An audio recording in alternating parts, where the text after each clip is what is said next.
Hello दोस्तों, welcome to PW only IAS। पिछले 4 chapters हमने अच्छे से इकोनॉमी के देख लिए हैं। आज हम स्टार्ट करेंगे हमारा जो 5th चैप्टर है, जो कि है इन्फ्लेशन। अगर आप देखो पिछले कई सालों का ट्रेंड देखोगे ना यूपीएससी का, तो लगभग हर साल 1 से 2 क्वेश्चन इस पर्टिकुलर चैप्टर से हमें देखने को मिल जाते हैं। तो हमारे लिए चाहे प्रीलिम्स हो चाहे मेंस हो, वहाँ से ये काफ़ी इंपॉर्टेंट है। प्रीलिम थोड़ा ज़्यादा, क्योंकि मेंस में डायरेक्टली क्वेश्चन नहीं आता, थोड़ा घुमा फिरा के कहीं आप यूज़ ज़रूर कर सकते हो, पर प्रीलिम्स के अंदर तो डायरेक्टली यहाँ से क्वेश्चन देखने को मिलते ही हैं, राइट। तो चलिए स्टार्ट करते हैं। हमारा आज का सेशन काफ़ी इंपॉर्टेंट होने वाला है, इन्फ्लेशन का टॉपिक। जैसा कि आप सभी जानते हो, हमारी जो थीम है वो यही है कि हमारा जो इकोनॉमी एक टॉपिक है वो टेक्निकल है, एक ऐसा सब्जेक्ट है, पर ये मुश्किल बिल्कुल भी नहीं है। अब जैसे मैं इन्फ्लेशन की बात करता हूँ ना, तो आप लोगों ने पक्का ये वर्ड सुना होगा, ठीक है। करंट अफेयर्स में आपके साथ मैं बार बार ये चर्चा भी करता रहता हूँ कि इन्फ्लेशन किस तरह से बढ़ चुकी है, क्या मेजर्स लिए जा रहे हैं उसको ठीक करने के लिए, ये सारे मुद्दे हम डिस्कस करते हैं। जो हिंदी माध्यम के छात्र हैं तो मुद्रा ठीक है ना, जिसको इन्फ्लेशन की जब हम बात करते हैं तो आपको ये देखने को मिल जाएगा, ठीक है। तो थोड़ा इसके बारे में और चर्चा करते हैं। अगर मैं बात करता हूँ इन्फ्लेशन की, तो समझने की कोशिश करना यहाँ पर क्या है। पहली बात तो कंडीशन किस चीज़ की है, वस्तुओं के दाम बढ़ने की। बेसिकली यहाँ पे प्राइस राइज की कंडीशन है। जैसे आज के टाइम पे ऊपर आप देखते हैं ना कि जैसे टमाटर के दाम बहुत बढ़ रखे हैं, ठीक है। आपने अलग अलग एरियाज़ के अंदर अलग अलग दाम है, दिल्ली में 200 रुपये किलो के आसपास है। तो ये जो प्राइस राइज की कंडीशन है ये हो गया, इसको हम बोल सकते हैं एक तरह से इन्फ्लेशन। ध्यान रखने वाली बात ये है कि यहाँ पर ना प्राइस बढ़ते ज़रूर हैं, बट ऐसा मत कहना कि किसी चीज़ के प्राइस मान लो 2 घंटे के लिए बढ़े तो हम बोल देंगे कि भैया इन्फ्लेशन होगी। नहीं, इन्फ्लेशन ना क्या होता है, सस्टेन्ड पीरियड के लिए होती है और अनचेक्ड इंक्रीज होता है। बेसिकली चीज़ों के दाम बढ़ रहे हैं पर एक सर्टेन टाइम ऑफ पीरियड के लिए बढ़ने चाहिए। ऐसा नहीं ना होना चाहिए कि आपने एक रात के लिए टमाटर के दाम बढ़ गए या XYZ चीज़ के दाम बढ़ गए और आपने बोल दिया कि भैया अब तो महंगाई आ गई। ऐसा नहीं बोलते हम लोग बोलते हैं कि हाँ, एक certain period of time, let's say 1 हफ्ता 1 महीना, इस तरह से अगर चीज़ों के दाम हमें बढ़ते हुए देखने को मिले तब हम उनको बोलते हैं कि हाँ, अब हम कह सकते हैं कि ये इन्फ्लेशन की एक कंडीशन है। आई बात समझ में? नॉर्मल भाषा में इसको महंगाई ही बोलते हैं, ठीक है ना। पर इकोनॉमिक की सेंस में ना इसको देखने का नजरिया थोड़ा अलग तरह से है। वो कैसे है? वो है आपका ये पॉइंट कि fall in the purchasing power of money. इसको समझते हैं कि आखिर इस बात का मतलब क्या है, परचेजिंग पावर मनी की कम होना। सिंपल सा एग्जांपल लेके चलते हैं, जैसे यहाँ पे दे भी रखा है, ठीक है ना। जैसे फॉर एग्जांपल एक इमेजिन करो, चलो एक सिंपल सा और एग्जांपल देता हूँ। मान लो आपके पास ना 100 रुपये का नोट है, ठीक है सर, 100 रुपये का नोट है हमारे पास। अब 100 रुपये के नोट से आज आप क्या क्या चीज़ें खरीद सकते हो। लेट्स से मान के चलते हैं कि ना आज टमाटर का दाम है 100 रुपये किलो, एग्जाम्पल लेके चलते हैं। तब अब आज के दिन पता क्या कर पा रहे हो, 100 रुपये के नोट की मदद से आप 1 किलो टमाटर खरीद लोगे। सिंपल सा लॉजिक है। 100 रुपया है आपकी जेब के अंदर और आपके पास कितना है, क्योंकि टमाटर का दाम कितना है 100 रुपया किलो, तब आप 1 किलो टमाटर खरीद सकते हो। पर मान लो होता क्या है, थोड़े टाइम के बाद या 1 महीने या 1 साल के बाद ये जो टमाटर के दाम है ये 100 रुपये की जगह क्या हो जाते हैं, 200 रुपये किलो। अब हुआ क्या, टमाटर के दाम बढ़ गए। आपके पास कितने पैसे हैं, आपके पास तो 100 रुपये का नोट ही है ना सर, वही 100 रुपये का नोट है। अब मुझे बताओ वो 100 रुपये के नोट की मदद से आप कितने किलो टमाटर खरीद पाओगे। सिंपल सी मैथ है, टमाटर का दाम है 200 रुपये किलो, तो भैया आधा किलो टमाटर आएंगे, क्योंकि आपके पास तो 100 रुपये का नोट है। तो यहाँ पर इमेजिन करो, 1 साल पहले आप क्या कर पा रहे थे। 1 साल पहले आप 100 रुपये के नोट की मदद से 1 किलो टमाटर खरीद पा रहे थे, बिल्कुल ठीक बात है। आज कितना खरीद पा रहे हो, आप खरीद पा रहे हो आधा किलो। तो क्या आपको नहीं लगता कि जो 100 रुपये की नोट की परचेजिंग पावर मतलब उसकी खरीदने की क्षमता, उसको आप यूज करके क्या खरीद सकते हो, उसकी क्षमता कम हो गई। पहले आप 1 किलो खरीद पा रहे थे, अब आप आधा किलो खरीद पा रहे हो। तो इस तरह से हम ये भी कह सकते हैं ना कि इन्फ्लेशन का मतलब और कुछ नहीं बल्कि purchasing power of the money की परचेजिंग पावर में कमी आना, इसी को इन्फ्लेशन बोल देते हैं। Getting the point? तो कोई आपसे बोले ना कि हाँ इन्फ्लेशन का मतलब प्राइस लेवल बढ़ना है, बिल्कुल ठीक बात है। कोई आपको बोले कि इन्फ्लेशन का मतलब मनी की परचेजिंग पावर कम होना है, तो ये भी बिल्कुल सही बात है। आपको मैंने एग्जाम्पल से समझा भी दिया कि इसका मतलब क्या होता है। अब चलो ये बात भी समझ आ गई कि मीनिंग दोनों समझ आ गया कि कैसे इन्फ्लेशन है, पर आपको ये बात भी तो समझनी है कि इन्फ्लेशन बढ़ती क्यों है, इन्फ्लेशन महंगाई हो क्यों रही है, क्या कारण है। कोई भी चीज़ सोच लो, जैसे आप टमाटर का ही केस ले लो। आप लोग, मैं टमाटर का एग्जांपल इसलिए दे रहा हूँ क्योंकि आप ना इसको बहुत आराम से रिलेट कर पाओगे, क्योंकि आजकल वो चीज़ चल भी रही है। टमाटर का केस देखते हैं, क्या लगता है क्यों है टमाटर के दाम इतने ज़्यादा आजकल? सोचो एक बार। दो कारण हो सकते हैं मेजरली। एक हो सकता है डिमांड की वजह से, एक होता है आपकी सप्लाई की वजह से। एग्जाम्पल लेके चलता हूँ, जैसे मान लो हम सप्लाई की ही बात कर लेते हैं। अब आपको पिछले दिनों के अंदर देखने को मिला होगा कि ना टमाटर के अंदर ना कुछ वायरस आए थे, ठीक है ना? आपने उन वायरस का नाम भी देखा होगा। अगर टमाटर के ऊपर कीड़ा लग जाए, कोई वायरस लग जाए, तो क्या होगा? टमाटर मान लो मार्केट में पहले हज़ारों किलो थे, अब क्योंकि टमाटर सड़ गए, गल गए, या फिर उनके ऊपर कोई कीड़ा लग गया, तो उनकी सप्लाई कम हो जाएगी मार्केट के अंदर, बिल्कुल कम हो जाएगी। पर आप खुद देखो, खरीदने वाले अभी भी बहुत सारे हैं, पर मार्केट में सप्लाई कम है। तो जब भी सप्लाई कम होती है किसी चीज़ की, तो चीज़ों के दाम तो बढ़ेंगे ही बढ़ेंगे ना, है कि नहीं? मान लो कि अगर ना जैसे कोई भी एग्जांपल हो, आप कोविड-19 पैंडेमिक याद करो, सेकंड जो वेव हुई थी उसको याद करो, मैंने पहले भी एग्जांपल दिया था। उस टाइम के ऊपर आप नोटिस करना, कोई भी जो दवाइयाँ होती थी ना उस टाइम के ऊपर, उन दवाइयों के दाम बहुत ज़्यादा बढ़ गए थे। ऑक्सीजन सिलेंडर हो गया, और जो आपके चीज़ें होती थी, उनके दाम बहुत ज़्यादा बढ़ गए थे। क्यों बढ़े थे? क्योंकि आप नोटिस करो, उस टाइम लोगों की डिमांड बहुत ज़्यादा थी, बहुत ज़्यादा लोगों को ये सारी चीज़ चाहिए थी, ऑक्सीजन सिलेंडर हो गया, बाकी सारी चीज़ें, पर सप्लाई लिमिटेड थी इन चीज़ों की। तो जब भी डिमांड और सप्लाई के बीच क्या होगा? मिसमैच होगा।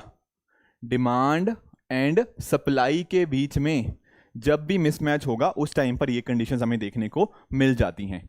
जब भी मान लो आपकी जेब में पैसे मान लो बहुत सारे आ गए, आप मान लो आज आपकी सैलरी थी 10,000 रुपये, कल आपकी सैलरी हो जाए 1,00,000 रुपये, तब आप क्या करोगे? आप चाहोगे ना यार मैं ये भी चीज़ खरीद लूँ, मैं वो भी चीज़ खरीद लूँ, मैं ये भी चीज़ खरीद लूँ।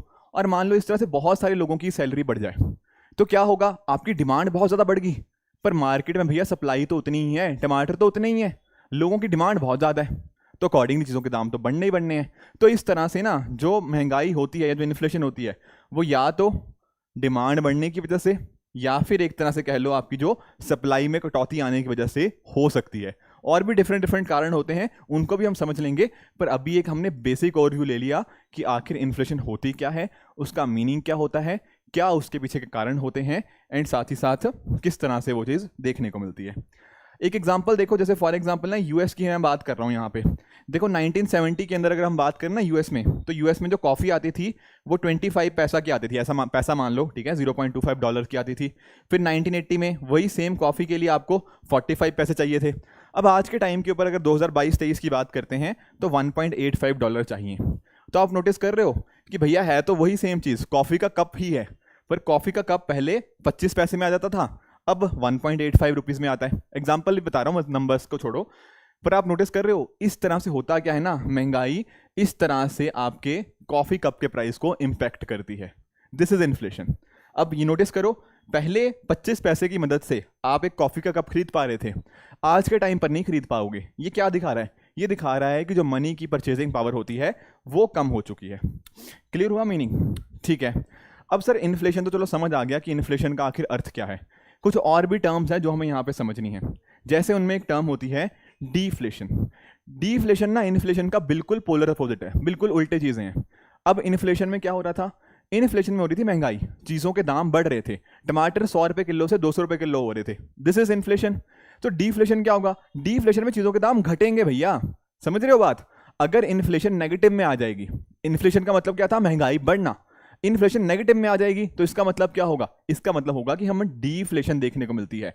अगर मान लो टमाटर पहले तो 100 रुपये किलो, अब ये घटते जा रहे हैं, मान लो 80 रुपये किलो हो गया, फिर 50 रुपये किलो हो गया, इस तरह से अगर हमें कहीं देखने को मिले ना कि चीज़ों के दाम घट रहे हैं, तो इसका मतलब होता है डीफ्लेशन। तो सिंपल सा ग्राफ है, अगर आप किसी भी चीज़ का जो प्राइस होता है वो नीचे जाता देखने को मिले तो डीफ्लेशन उसको बोल देते हैं। इसको ऐसा भी बोल सकते हो, इन्फ्लेशन फॉल्स बिलो 0%। अब एक मिनट सोचो और मुझे ये बताओ कि डीफ्लेशन के अंदर आपकी परचेजिंग पावर ऑफ मनी ये बढ़ेगी या कम होएगी? सिंपली मुझे कमेंट से बताओ, विल इट इंक्रीज और will it decrease? The answer is simple.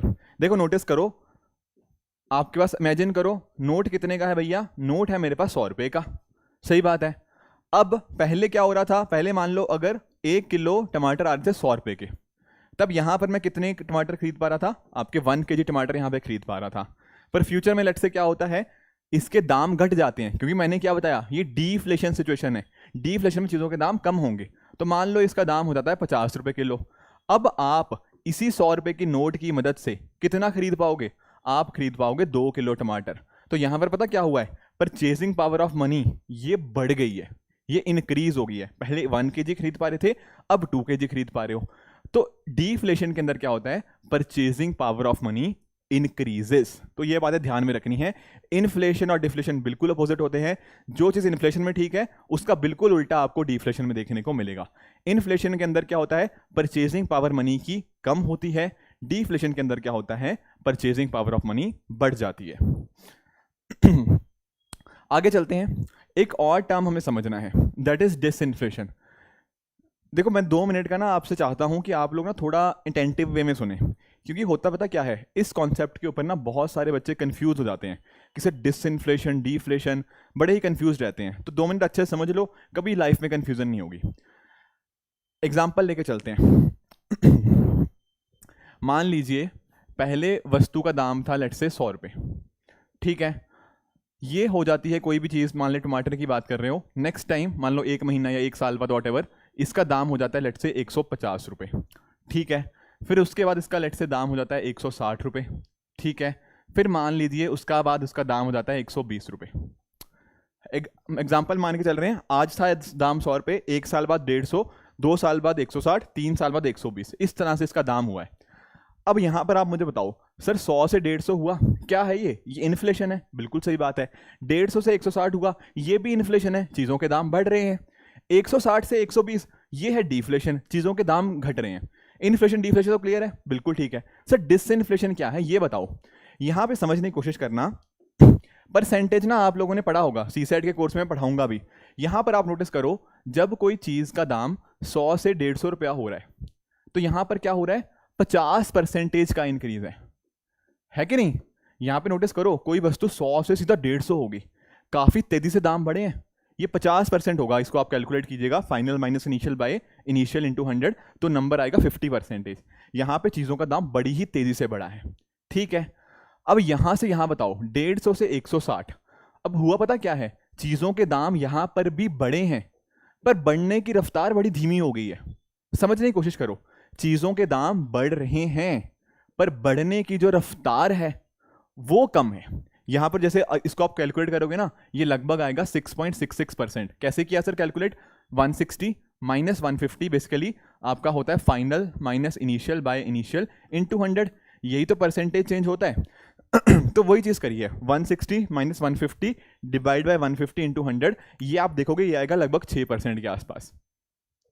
अब इन दो नंबर्स को कंपेयर करो। सर कौन से दो नंबर्स, यहां पर क्या थी, महंगाई बढ़ने की रफ्तार थी 50%, ठीक है। यहां पर महंगाई बढ़ने की रफ्तार क्या है, 6.66%। तो हुआ पता क्या है, जो महंगाई बढ़ने की रफ्तार थी वो कम हो गई है। ध्यान रखना, महंगाई हो रही है, चीजों के दाम बढ़ रहे हैं यहां पर भी, पर बढ़ने की जो रफ्तार है ना उसमें कमी देखने को मिली है।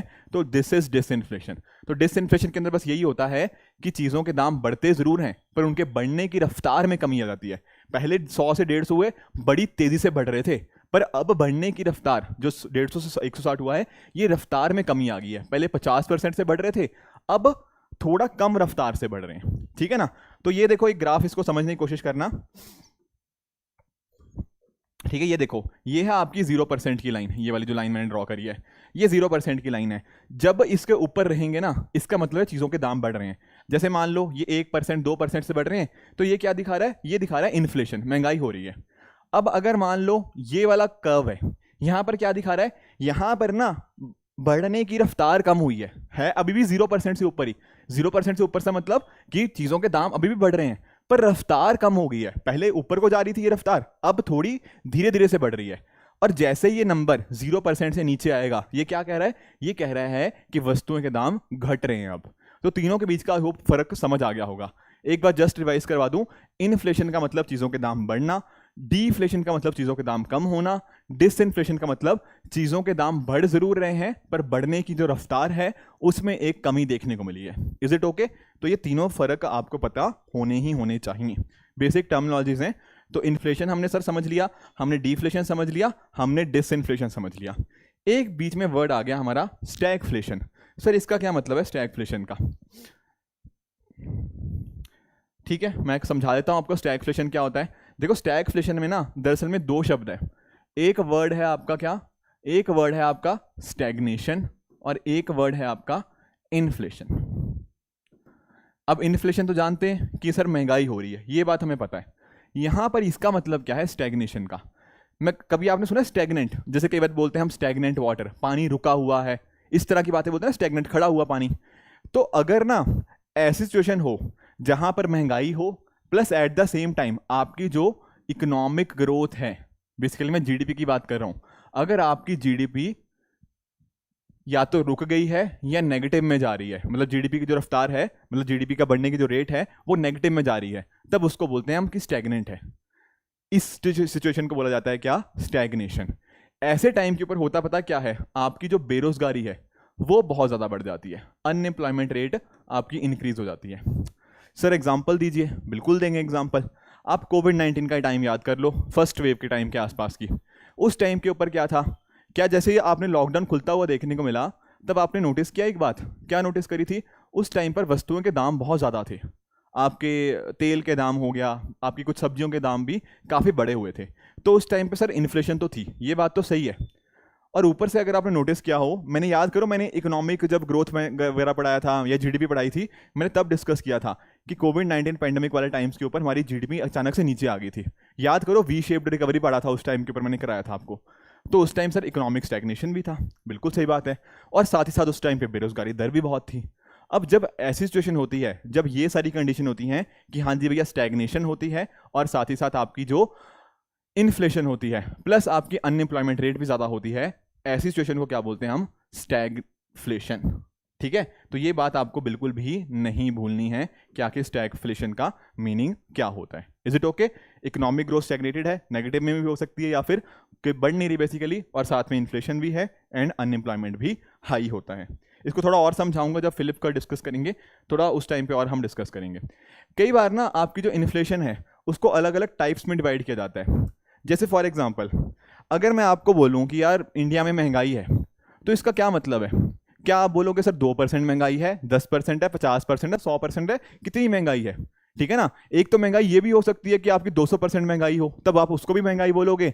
और अगर आपके दाम बहुत धीरे धीरे से बढ़ रहे हैं, 1% से बढ़ रहे हैं, तो उसको भी महंगाई बोलोगे, है कि नहीं? है तो महंगाई। तो उसके अंदर भी ना हमें थोड़ा क्लासिफिकेशन देखना पड़ेगा कि यार किस रफ्तार से बढ़ रही है। तो होता क्या है ना, अगर चीज़ों के बढ़ने का जो दर है, जो रेट है, वो बहुत ही कम होता है, तब उसको बोलते हैं हम क्रीपिंग या माइल्ड इन्फ्लेशन। माइल्ड का मतलब होता है बिल्कुल थोड़ा सा। तो जैसे मान लो अगर आपकी चीज़ों के दाम 3% या उससे कम रेट के ऊपर बढ़ रहे हैं, उसको बोल देंगे हम क्रीपिंग या माइल्ड इन्फ्लेशन, की बहुत धीरे से है। फिर होता है वॉकिंग। वॉकिंग होता है चलना, कि हाँ थोड़ा सा चल रहे हैं हम। इन्फ्लेशन कितनी चल रही है? लगभग 3 से 10% के बीच में। यहाँ पर चीज़ों के दाम बढ़ रहे हैं पर बहुत धीरे धीरे बढ़ रहे हैं। फिर आ जाती है गलोपिंग। यहाँ पे चीज़ों के बढ़ने की रफ्तार, चीज़ों के दाम बढ़ने की रफ्तार काफ़ी बढ़ जाती है, जैसे फॉर एग्जांपल 10% से भी ज़्यादा। और एक आखिरी सिचुएशन होती है आपकी हाइपर इन्फ्लेशन। हाइपर मतलब बहुत एक्सट्रीम के ऊपर हो गया। अब 50% से भी पर मंथ के ऊपर, उससे भी ज़्यादा रेट के ऊपर आपकी चीज़ों के दाम बढ़ रहे होते हैं। कई बार आपने देखा होगा ना, जिम्बाब्वे का केस सुना होगा, वेनेजुला का केस सुना होगा, ठीक है ना। तो वहाँ पर कई बार हमें हाइपर इन्फ्लेशन देखने को मिलती है कि आपके जो पैसा होता है उसकी वैल्यू रहती ही नहीं। रफ्तार वस्तुओं के जो दाम होते हैं वो कंटिन्यूसली बढ़ते रहते हैं। आपको ना मैं एक कहानी सुनाता हूँ छोटी सी, आई थिंक जिम्बाब्वे की कहानी है शायद। वहाँ पर क्या होता था ना कि अगर मान लो आपको एक ब्रेड का टुकड़ा लेके आना है, एक ब्रेड खरीदनी है मान लो, तो शायद आप उसके लिए ना आपको 1 लाख रुपए देने पड़ते, मतलब whatever the local currency is there, तो 1 लाख देना पड़ता। तो होता पता क्या है, जब हाइपर इन्फ्लेशन जैसी सिचुएशन आती है, वहाँ पर आपकी जो भी पैसा होता है उसकी वैल्यू लगभग खत्म हो जाती है। चीज़ों के दाम बढ़ते रहते हैं, बहुत तेज़ी से बढ़ते हैं। तो दैट इज़ हाइपर इन्फ्लेशन। तो इनका ना बस मीनिंग पता होना चाहिए कि क्रीपिंग इन्फ्लेशन का मतलब क्या है, वॉकिंग का क्या है, गैलोपिंग का क्या है, और हाइपर इन्फ्लेशन बेसिकली किस तरह से, कितनी तेज़ी से उनकी रफ्तार बढ़ रही है, इसको ये डिनोट करता है। एक ना हाइपर इन्फ्लेशन के साथ ही ये पर्टिकुलर इन्फोग्राफिक है, आपकी स्लाइड्स में आपको मिल जाएगा। मीनिंग समझना इसको कि कैसे होती कैसे है हाइपर इन्फ्लेशन, समझने की कोशिश करो। हुआ क्या है कि चीज़ों के दाम बढ़ रहे हैं। मान लो टमाटर था, टमाटर का लेट्स से दाम था 100 रुपये, 100 से कल को हो गया 200, परसों हो गया 400, उसके अगले दिन हो गया 800। इस तरह से दाम बढ़ रहे हैं, बहुत तेज़ी से आगे दाम बढ़ रहे हैं। अब ऐसे टाइम के ऊपर ना कई बार सरकार पता क्या करती है, सरकारों को कई बार लगता है यार इतने महंगे टमाटर हो गए तो क्या करें। सरकार अगर ये सोचने लगे ना कि यार हम पता क्या करते हैं, बहुत सारे पैसे प्रिंट कर लेते हैं और ये प्रिंट हुआ पैसा हम क्या करते हैं, लोगों को बांट देते हैं। क्योंकि आप नोटिस करो ना, अगर मेरी जेब से, मेरे पास इतने पैसे ही नहीं है कि भैया मैं 800 रुपये का टमाटर खरीद पाऊँ, मेरे पास नहीं है पैसे, तो सरकार को लगेगा एक काम करते हैं, हम पैसा बहुत सारा प्रिंट कर लेते हैं और सबकी जेबों भर देते हैं। सब लोगों की जेब भर जाएगी तो पता क्या होगा, ये 800 रुपये के टमाटर खरीद पाएंगे। इस चक्कर में पता क्या करती है सरकार और पैसा प्रिंट करने लग जाती है। फिर होने की पता क्या लग जाता है, मेरे पास भी पैसा, आपके पास भी पैसा, हम सबके पास पैसा। पर टमाटर तो भैया उतने ही है ना, टमाटर की सप्लाई तो उतनी ही है, तो शायद जो टमाटर 800 रुपये के थे ये अब बिकने लग जाएंगे 1600 के, वो 2000 के। इस तरह से ना रेट बढ़ता रहता है। तो कई बार अगर किसी के दिमाग में आता है ना कि यार हम ऐसा क्यों नहीं कर लेते कि गरीबी खत्म करनी है तो सरकार एक दिन बहुत सारा पैसा प्रिंट करे और सब लोगों को बांट दे। सोचा होगा ना आप लोगों ने भी शायद कभी कि इतने सारे लोग इंडिया में गरीब हैं, हम ऐसा क्यों नहीं करते कि एक दिन बहुत सारा पैसा बांट दो, सबके अंदर करोड़ रुपया बांट दो, बात ही खत्म, गरीबी खत्म हो जाएगी। पर ऐसा नहीं होता। ऐसा पता क्यों है, रीजन बीइंग कि अगर सबकी जेबों में करोड़ों रुपया हो जाएगा ना तो करोड़ रुपए की वर्थ ही खत्म हो जाएगी। समझ पा रहे हो, फिर आपके टमाटर भी करोड़ों रुपए में बिकेंगे। Getting the point. क्योंकि टमाटर की सप्लाई तो आप खुद सोचो ना, टमाटर की सप्लाई उतनी ही है, आज जितना भी टमाटर है मार्केट के अंदर वो तो उतने ही है। अगर कल को सबके पास पैसा होगा पर टमाटर तो उतने ही है, तो खरीदने वाले बहुत सारे लोग हैं, वो उनके पास पैसा भी है देने का, पर टमाटर तो उतने ही है। तो टमाटर वाला पता क्या बोलेगा कि नहीं, अब आप 1 लाख रुपए किलो का टमाटर लो। आई बात समझ में?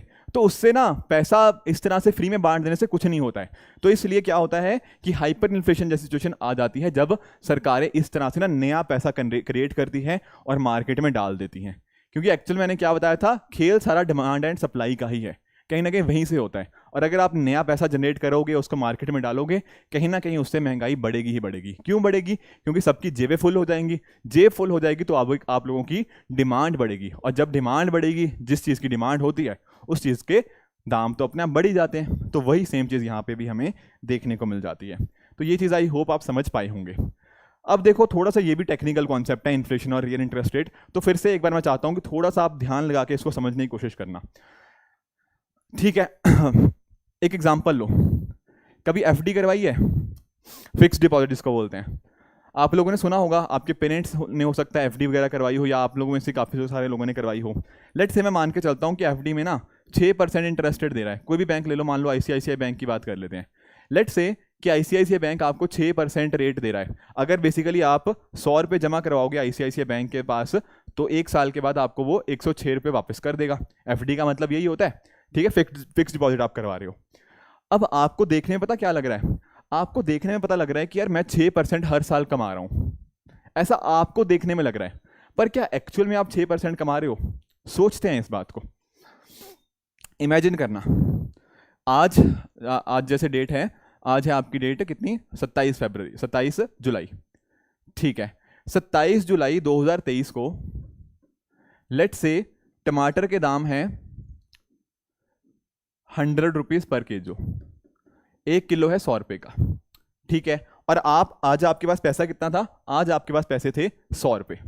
तो क्या मैं ये कह सकता हूं कि आज के दिन 27 जुलाई 2023 को आप एक्चुअल में पैसा कितना आपके पास, आप कितने टमाटर खरीद सकते थे? आप खरीद सकते थे 1 किलो टमाटर, ठीक है? पर मैंने पता क्या किया, मैंने ये पैसा डाल दिया एफडी के अंदर। अब 1 साल बाद यानी कि 27 जुलाई 2024 को मेरे पास पैसा कितना होगा? मेरे पास सर अब पैसा होगा 106 रुपये। क्यों सर 106 रुपये होंगे? क्योंकि 100 रुपये मैंने एफडी में डाले थे, एफडी ने मुझे कितना दिया? 6% इंटरेस्ट रेट दिया, और मेरे पास आज हो गए 106, मतलब 1 साल के बाद। अब आप लोग सोच रहे होंगे सर मैंने 100 डाले थे तो 6 रुपये मैंने कमा लिए, तो 6% मेरी इंटरेस्ट रेट हुई। पर थोड़ा सा आप यहाँ पे गड़बड़ कर रहे हो। क्या गड़बड़ कर रहे हो? देखो, ये जो दाम टमाटर के 1 साल पहले 100 रुपये के थे, हो सकता है आज ये दाम हो जाए 1 साल बाद 150 रुपये किलो। तो क्या आप आज बेसिकली 2024 के टाइम के ऊपर जो आपके पास पैसा है 106 रुपये, क्या उससे आप 1 किलो टमाटर खरीद पाओगे? आंसर इज नो, नहीं खरीद पाओगे। तो यहां पर नोटिस किया, आपको पैसा ना एक्चुअल में लॉस हुआ है पैसे का। वो कैसे? 23 वाले से 2023 के अंदर आप क्या कर पा रहे थे, आपके पास जितना पैसा था उसके थ्रू आप 1 किलो टमाटर खरीद पा रहे थे। पर 2024 में आपके पास पैसा भले ही बढ़ गया हो, 106 रुपये हो गए हो, बट साथ ही साथ चीज़ों की महंगाई भी तो बढ़ गई है। इसको कौन फैक्टर में लेगा अकाउंट के अंदर? आप 106 रुपये से 1 किलो टमाटर खरीद ही नहीं पाओगे, क्योंकि अब किलो टमाटर का दाम ही 150 रुपया हो गया। 1 साल पहले होता तो 100 रुपये किलो था, पर आज 150 रुपये किलो हो गया है। तो एक्चुअल में ना आपको लॉस हो रहा है। समझ पाए इस बात को? महंगाई बहुत तेजी से आगे बढ़ रही है। अगर आपको बैंक उतना भी पैसा नहीं रिटर्न कर पा रहा जितना कहीं ना कहीं महंगाई को ओवरकम कर दे, तो एक्चुअल में आप लॉस में हुए। बात समझ आई या नहीं आई? ये आपको बहुत अच्छे से समझना होता है। तो ये जो बात हो रही है ना, एक तरह से इस तरह से होता है क्या, इन्फ्लेशन से आपकी परचेजिंग पावर कम हो जाती है, और मैंने आपको वो समझा भी दिया कि कैसे वो आपकी परचेजिंग पावर कम हो रही है। अब ध्यान में क्या रखना है, ये होती है नॉमिनल इंटरेस्ट रेट। मैंने बताया था ना, जैसे 6% है मान लो, ये नॉमिनल इंटरेस्ट रेट हुई, उसमें से ना आपको इन्फ्लेशन माइनस करनी पड़ेगी, क्योंकि इफेक्टिवली तो आपको उतना फायदा हुआ ना, क्योंकि इन्फ्लेशन की वजह से चीज़ों का जो मनी की परचेजिंग पावर थी वो तो कम हो गई। तो हमें टेक्निकली ना ये पता होना चाहिए कि भैया रियल इंटरेस्ट रेट मेरे पास कितनी है। अगर मान लो आज आपके पास 10,000 रुपया था, आप उसको कहीं पर भी डाल सकते थे, कुछ खरीद सकते थे। मान लो उसका आप लैपटॉप खरीद सकते थे, आप उसका टीवी खरीद सकते थे। 1 साल के बाद मान लो उसको आपने एफडी में डाल दिया, कहीं पर भी डाल दिया, आपको कुछ पैसा रिटर्न में मिलेगा। मान लो 11,000 मिलता है, क्या 11,000 से आप आज के दिन के ऊपर सेम लैपटॉप खरीद पाओगे? शायद नहीं खरीद पाओगे। क्यों? क्योंकि लैपटॉप का दाम बढ़ गया है, पर आपका पैसा उस रेट के ऊपर ग्रो नहीं हुआ जिस रेट के ऊपर महंगाई ग्रो हो गई है। तो इस वजह से इन्फ्लेशन के अंदर ना आपको लॉस होता है। तो ध्यान रखना, रियल इंटरेस्ट रेट क्या हो जाती है आपकी? Nominal interest rate minus the inflation. तो हमारे लिए वो इंपॉर्टेंट है कि आखिर में मुझे पैसा कितना, मुझे इन दी मतलब परचेजिंग पावर की टर्म्स में मुझे कितना पैसा मिलेगा। ठीक है, पैसा मिल जाएगा आपको 106 रुपये, आपकी जेब में आ जाएगा 106 रुपये, पर कितना एक्चुअल में फायदा होगा वो आपको रियल इंटरेस्ट रेट बताएगा। ठीक है, अब इसके साथ ही ना एक और कॉन्सेप्ट है, कौन लूज करता है इन्फ्लेशन के अंदर, कौन गेन करता है। इसको थोड़ा समझते हैं इस बात को भी, ये भी थोड़ा आपके लिए ना काफी इंपॉर्टेंट हो जाएगा। ठीक है, ये भी थोड़ा ना इंपॉर्टेंट है, यूपीएससी ऑलरेडी इससे ऊपर क्वेश्चन पूछ चुकी है, तो थोड़ा इसको समझना हमारे लिए इंपॉर्टेंट है। समझते हैं। मान लो एक कोई पर्सन है यहाँ पे वैभव, और एक इधर पर्सन है अंकित। ठीक है, अब वैभव के पास पता क्या था, मान लो वैभव के पास थे 100 रुपये। ठीक है, और अंकित को पैसों की जरूरत थी, तो वैभव ने ना अंकित को कुछ पैसे दे दिए। तो वैभव को मैं क्या बोलूंगा? क्रेडिटर। क्रेडिटर क्यों बोलूंगा? क्योंकि वैभव ने उसको पैसे दिए हैं। और अंकित कौन हुआ? अंकित हुआ आपका डेटर। अंकित को पैसों की जरूरत थी, तो वैभव हुआ क्रेडिटर क्योंकि अंकित ने पैसा इसको लोन पे दिया है, और अंकित हुआ आपका डेटर क्योंकि अंकित ने पैसा लिया है। ठीक है ना, तो वैभव ने क्या किया? इसको 100 रुपया दे दिया। ठीक है, अब अंकित से क्या एक्सपेक्ट करेगा वैभव? वैभव एक्सपेक्ट करेगा कि भैया 1 साल के बाद तू मुझे इस 100 की बजाय 130 रुपये वापस करेगा। ठीक है, ये इनकी डील हुई। आज के दिन वैभव ने क्या किया? अंकित को दिए 100 रुपये, और अंकित क्या करेगा? 1 साल के बाद 130 रुपये इसको ब्याज के तौर के ऊपर, मतलब 30 रुपये एक्स्ट्रा ब्याज के तौर के ऊपर 130 टोटल वापस कर देगा। ये थी आम जिंदगी। ठीक है ना, इसमें कोई महंगाई का हमने कॉन्सेप्ट नहीं इंक्लूड किया, पर अब हमें करना पड़ेगा। ठीक है, मान लो इस बीच में हो जाती है क्या? महंगाई हो जाती है, तो पता क्या होगा? तो हमें देखना पड़ेगा कि महंगाई का नेगेटिव इंपैक्ट और पॉजिटिव इंपैक्ट किसके ऊपर आएगा। समझने की कोशिश करना। सेम वही एग्जांपल, लेट्स से एक मोबाइल का केस लेते हैं। मान लो ये मोबाइल है, ये मोबाइल आज के दिन के ऊपर मान लो आता है 50 रुपये का, एग्जाम्पल है। ठीक है, ये मोबाइल 50 रुपये का आता है। ठीक है, तो मुझे बताओ, जब वैभव ने अंकित को पैसा दिया, तब उस दिन वैभव कितने मोबाइल खरीद सकता था इस पैसे की मदद से? आप कहोगे सर 2 मोबाइल खरीद सकता था, है कि नहीं? 2 मोबाइल फोन वो खरीद सकता था इस पैसे की मदद से जो 100 रुपया था उसके पास, क्योंकि एक मोबाइल का दाम कितना है? 50 रुपये। ठीक है सर, बिल्कुल सही बात है। 1 साल के बाद अंकित इसको वापस कितना करेगा? 130। तो मान लेते हैं 1 साल के बाद ना वैभव के पास पैसे आएंगे 130 रुपये। ठीक है, अब इस 1 साल के अंदर क्या मोबाइल का दाम नहीं बढ़ा? बिल्कुल बढ़ा है। हो सकता है मोबाइल का दाम अब 100 रुपया हो गया हो, है कि नहीं? तो आज के दिन बताओ, 1 साल के बाद, बेसिकली 1 साल के बाद क्या वैभव कितने मोबाइल फोन खरीद पाएगा? आप बोलोगे सर 1.3 मोबाइल फोन्स। तो यहां पर आप नोटिस करो, पहले 1 साल पहले मोबाइल फोन कितने खरीद पाता वैभव? 100 रुपये की मदद से 2 मोबाइल फोन। अब 1 साल के बाद भले ही उसके पास 130 रुपये होंगे, पर वो कितने मोबाइल फोन खरीद पाएगा? 1.3। तो यहां पर पता क्या हुआ है? महंगाई की वजह से ना वैभव को बहुत नुकसान हो गया है। वैभव सोच रहा था कि मुझे 30% का रिटर्न मिल रहा है, क्योंकि 100 रुपये इन्वेस्ट करे थे, 130 रुपये उसके पास वापस आए। उसको ऐसा लग रहा था कि फ़ायदे में मैं हूँ, पर एक्चुअल में फ़ायदे में वो नहीं, फ़ायदे में अंकित रहा। महंगाई की वजह से ना हमारा जो क्रेडिटर होता है उसके ऊपर नेगेटिव इम्पैक्ट आता है, और हमारा जो डेटर होता है इसके ऊपर एक पॉजिटिव इम्पैक्ट आता है। क्योंकि होता है क्या है, इसका नुकसान इज इक्वल टू इसका फायदा। तो अगर ये नुकसान में जा रहा है तो इसका फायदा हो रहा है ना। यहां पर नुकसान वैभव को हो रहा है, क्योंकि पहले वो 2 मोबाइल फोन खरीद पाता था, 1 साल के बाद उसका भले ही 130 रुपये आ गया हो, पर महंगाई बढ़ने की वजह से उसको उतने मोबाइल फोन भी वो नहीं अफोर्ड कर पा रहा। तो ध्यान क्या रखना है, पहली बात ये है कि जो लेंडर्स होते हैं, ये लेंडर ही है एक तरह का, जो वैभव की बात करता है ना, क्रेडिटर इज अ लेंडर, तो वैभव को यहाँ पे लॉस हो रहा है। वेयर एज जब मैं बात कर रहा हूँ बोरोअर्स की, जो अंकित था, अंकित को क्या हो रहा है, बेनिफिट हो रहा है। इसी तरह से ना और भी चीज़ों को हमें समझना है। देखो जब मैं बॉन्ड करवाऊंगा ना, तब मैं आपको बॉन्ड का मतलब समझा दूंगा कि बॉन्ड क्या होते हैं। अभी तक हम इसको नहीं चर्चा करेंगे अभी, बट ध्यान रखना बॉन्ड होल्डर भी ना एक तरह के लेंडर ही होते हैं। तो इस वजह से ये भी उसी कैटेगरी में आएंगे कि इनको भी महंगाई की वजह से नुकसान होता है। इसके अलावा आपके जो फिक्स्ड इनकम ग्रुप है, अभी मैंने बताया था ना, मान लो आपने एफडी करवाई हुई है, याद है एफडी वाला एग्जांपल, तो जिन्होंने एफडी करवाई है उनको भी तो नुकसान ही होगा, तो वो भी लूजर्स की कैटेगरी में आ जाएंगे। सर बाकी चीज़ें क्या हैं, जैसे आप किसी की सैलरीड इंडिविजुअल है, अब जैसे मैं आपको एग्जांपल देता हूँ, मैं खुद एक सैलरीड इंडिविजुअल हूँ, मान लो मेरी सैलरी है 50,000 रुपये। अगर मान लो मेरी सैलरी तो फिक्स है 50,000 रुपये, बट टमाटर के दाम अगर बढ़ते रहेंगे तो भैया क्या मुझे नुकसान नहीं होगा? बिल्कुल होगा, मेरे पास तो पैसा सेविंग में कुछ बचेगा ही नहीं, तो इस तरह से मुझे भी नुकसान हुआ। आपके जो रिटायरमेंट वाले लोग हैं, जिनके रिटायर हो चुके हैं, उनको भी नुकसान होगा, क्योंकि उनकी तो जितनी पेंशन आनी थी वो तो उतनी ही आ रही है, पर वस्तुओं के दाम तो मार्केट में बढ़ते जा रहे हैं, तो वो भी लूज करेंगे।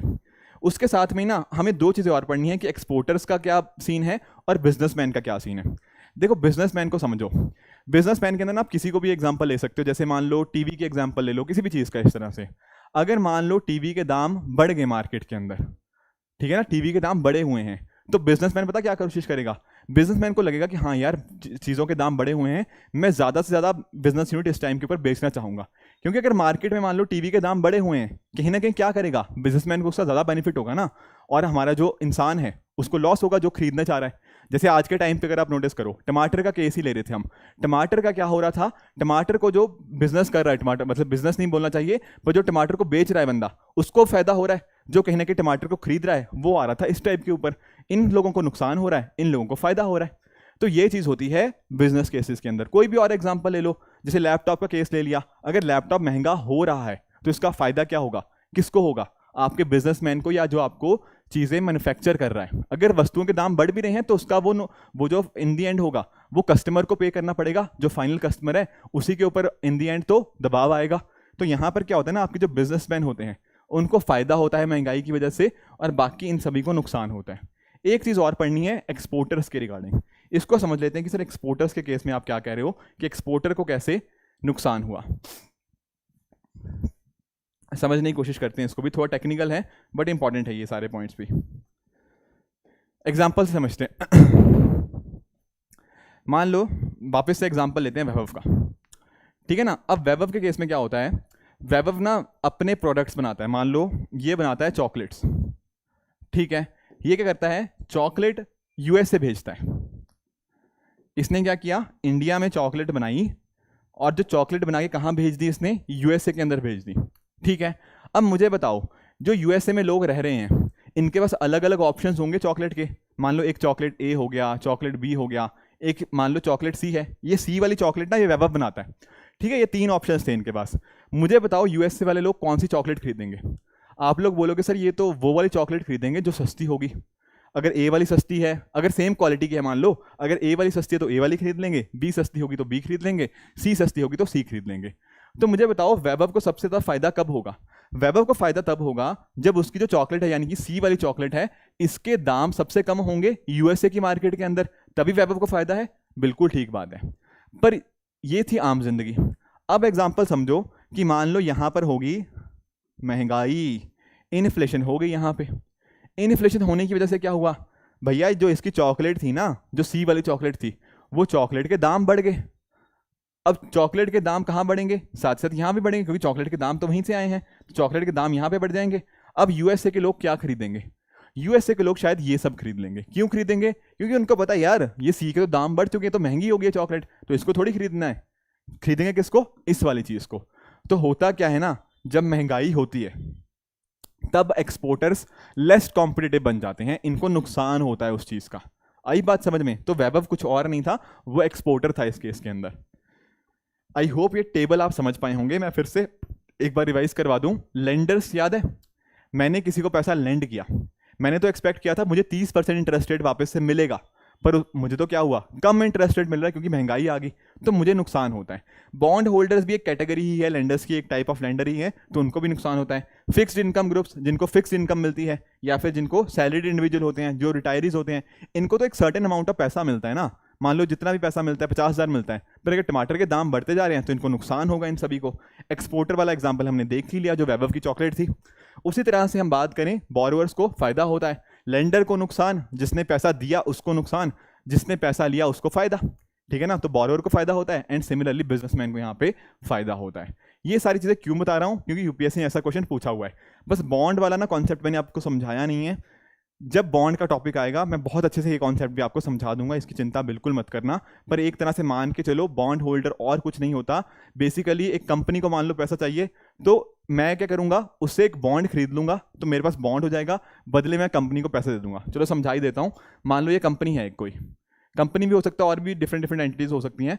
एक मान लो इस कंपनी को थोड़ा पैसा चाहिए था, अब इसने पता क्या कहा, इसने बॉन्ड जारी किए, बॉन्ड इशू किए, और ये क्या कहेगा, इस बॉन्ड की कीमत है मान लो 100 रुपये। ठीक है, तो मैं क्या करूंगा, मैं इस कंपनी को 100 रुपये दे दूंगा और बदले में ना ये कागज का टुकड़ा, ये जो बॉन्ड होगा ये मैं खरीद लूंगा, तो मैं क्या हुआ, बॉन्ड होल्डर। अब होगा क्या, कंपनी के पास आ गया 100 रुपया, कंपनी 100 रुपये का कहीं यूज़ करेगी, कहीं पे इन्वेस्ट करेगी, बाद में जो पैसे की कमाई होगी तो वापस से मुझे पैसा वो वापस कर देगी और बॉन्ड जो दिया था वो वापस ले लेगी। इस तरह से ये प्रोसेस वर्क करता है। Getting it? तो बॉन्ड होल्डर आपने नोटिस किया क्या है, वो भी तो लेंडर की कैटेगरी है, तो बॉन्ड होल्डर को भी यहाँ पे नुकसान ही देखने को मिलता है। तो आई होप ये टेबल आप समझ पाए होंगे। आगे देखते हैं कि टाइप्स ऑफ इन्फ्लेशन कौन कौन सी होती है। जैसे एक होती है आपकी डिमांड पुल इन्फ्लेशन। अब ये डिमांड पुल इन्फ्लेशन है, दरअसल मैंने आपको समझा ही दिया। यहाँ पर वर्ड क्या है, डिमांड पुल। क्या मतलब, मार्केट में वस्तुओं की डिमांड ज़्यादा थी, उसकी वजह से कहीं ना कहीं चीज़ों के जो दाम है वो बढ़ जाएंगे। जैसे फॉर एग्जांपल, अगर हमारी सरकार ने, हमारे आरबीआई ने, सेंट्रल बैंक ने बेसिकली, उन्होंने क्या कर दिया, मनी सप्लाई एक्सपेंड कर दी। मनी सप्लाई एक्सपेंड करने का मतलब सबकी जेब में पैसा ही पैसा डाल दिया किसी भी तरह से, तो क्या होगा, जैसे सबकी जेब में पैसा आएगा सबकी डिमांड बढ़ जाएगी, और जैसे डिमांड बढ़ेगी तो क्या होगा, महंगाई बढ़ेगी। तो इसी तरह से नाम आया ना, डिमांड पुल। डिमांड ने कहीं ना कहीं इन्फ्लेशन को बढ़ा दिया है। उसी तरह से मान लो कंज्यूमर की एक्सपेक्टेशंस हैं, ठीक है ना, हम और नई नई वस्तुएं खरीदना चाहते हैं, कई बार सरकार फिस्कल स्टिमुलस दे देती है। जैसे आपने नोटिस किया होगा ना कि कई बार सरकार कहती है कि हाँ खर्चा बढ़ाओ खर्चा बढ़ाओ, उस केसेस में क्या होता है, कहीं ना कहीं सरकार ना लोगों को बेनिफिट्स देती है। कई बार मान लो सरकार ने अगर टैक्स कम कर दिया, टैक्स मतलब जो आपका डायरेक्ट टैक्स होता है, जो इनकम टैक्स होता है, जो कॉर्पोरेट टैक्स होता है, अगर मान लो उसको कम कर दिया। पहले क्या होता था, मान लो आपकी कमाई थी 100 रुपये, उस टाइम पे क्या होता था, मान लो 30% टैक्स है, तो आपके पास 30 रुपये टैक्स में दे दिया, बचे कितने आपके पास, 70 रुपये। अगर मान लो सरकार ने बोला चलो नहीं टैक्स 20% कर देते हैं, तो आप क्या करोगे, 20% टैक्स में दोगे, बाकी बचा पैसा कितना हुआ आपके पास, 80।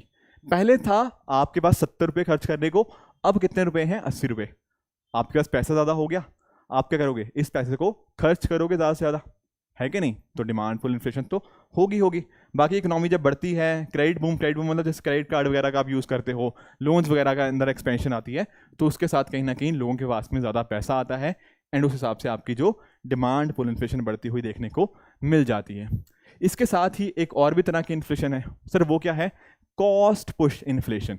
इसका मतलब क्या है सर, देखो इसका मतलब कॉस्ट वर्ड से डिनोट करो। जैसे एग्जांपल लेके चलते हैं, एक टीवी का एग्जांपल लो। अब एक टीवी को बनाना चाहिए, एक टीवी को जब आप बनाओगे तब आप क्या करोगे, इसके अलग अलग रॉ मटेरियल्स होंगे, ठीक है सर, और क्या होगा, रॉ मटेरियल के अलावा इसको बनाने के लिए कुछ लेबर लगेगी, कुछ लोग इसकी इंडस्ट्री के अंदर काम कर रहे होंगे, इस तरह की चीज़ें होंगी ना, इनपुट प्राइजेस हो गया, ये सारी चीज़ें लगेंगी। अगर मान लो टीवी को बनाने के लिए जो भी रॉ मटेरियल चाहिए होंगे, अगर इनका दाम बढ़ जाए तो क्या भैया टीवी के दाम नहीं बढ़ेंगे, बिल्कुल बढ़ेंगे, क्योंकि अगर जो टीवी के अंदर जिस चीज़ से टीवी बना हुआ है, अगर वही चीज़ के दाम बढ़ जाएंगे तो डेफिनेटली टीवी के दाम बढ़ेंगे। उसी तरह से जो इस फैक्ट्री के अंदर जो लोग काम कर रहे हैं, अगर कल को स्ट्राइक पे चले जाते हैं, वो बोलते हैं कि यार हमें तो ज़्यादा पैसे चाहिए, ज़्यादा सैलरी चाहिए, अदरवाइज हम काम नहीं करेंगे, तो मान लो जो कंपनी जो बना रही है टीवी, उसने लेबर के जो पैसे थे, जो वेजेस थी, उसको बढ़ा दिया, तो क्या इन दी एंड टीवी के दाम नहीं बढ़ जाएंगे? बिल्कुल बढ़ जाएंगे, क्योंकि अकॉर्डिंगली इन दी एंड जो प्राइजेस होंगे वो कस्टमर को पास ऑन हो जाएंगे। तो इस तरह से इनपुट के प्राइजेस बढ़ना, एक्सचेंज रेट हो गया, वेज इन्फ्लेशन हो गया, कई बार डिजास्टर वगैरह आ जाते हैं तो कहीं ना कहीं सप्लाई जो होता है वो इम्पैक्ट हो जाती है, तो कॉस्ट बढ़ जाती है, मोनोपोली हो जाना कई बार, उसकी वजह से भी मान लो एक ही कंपनी है। ये सारे क्या एग्जाम्पल हैं? ये सारे एग्जाम्पल हैं आपके कॉस्ट पुश इन्फ्लेशन के। आई होप आप समझ पाए होंगे।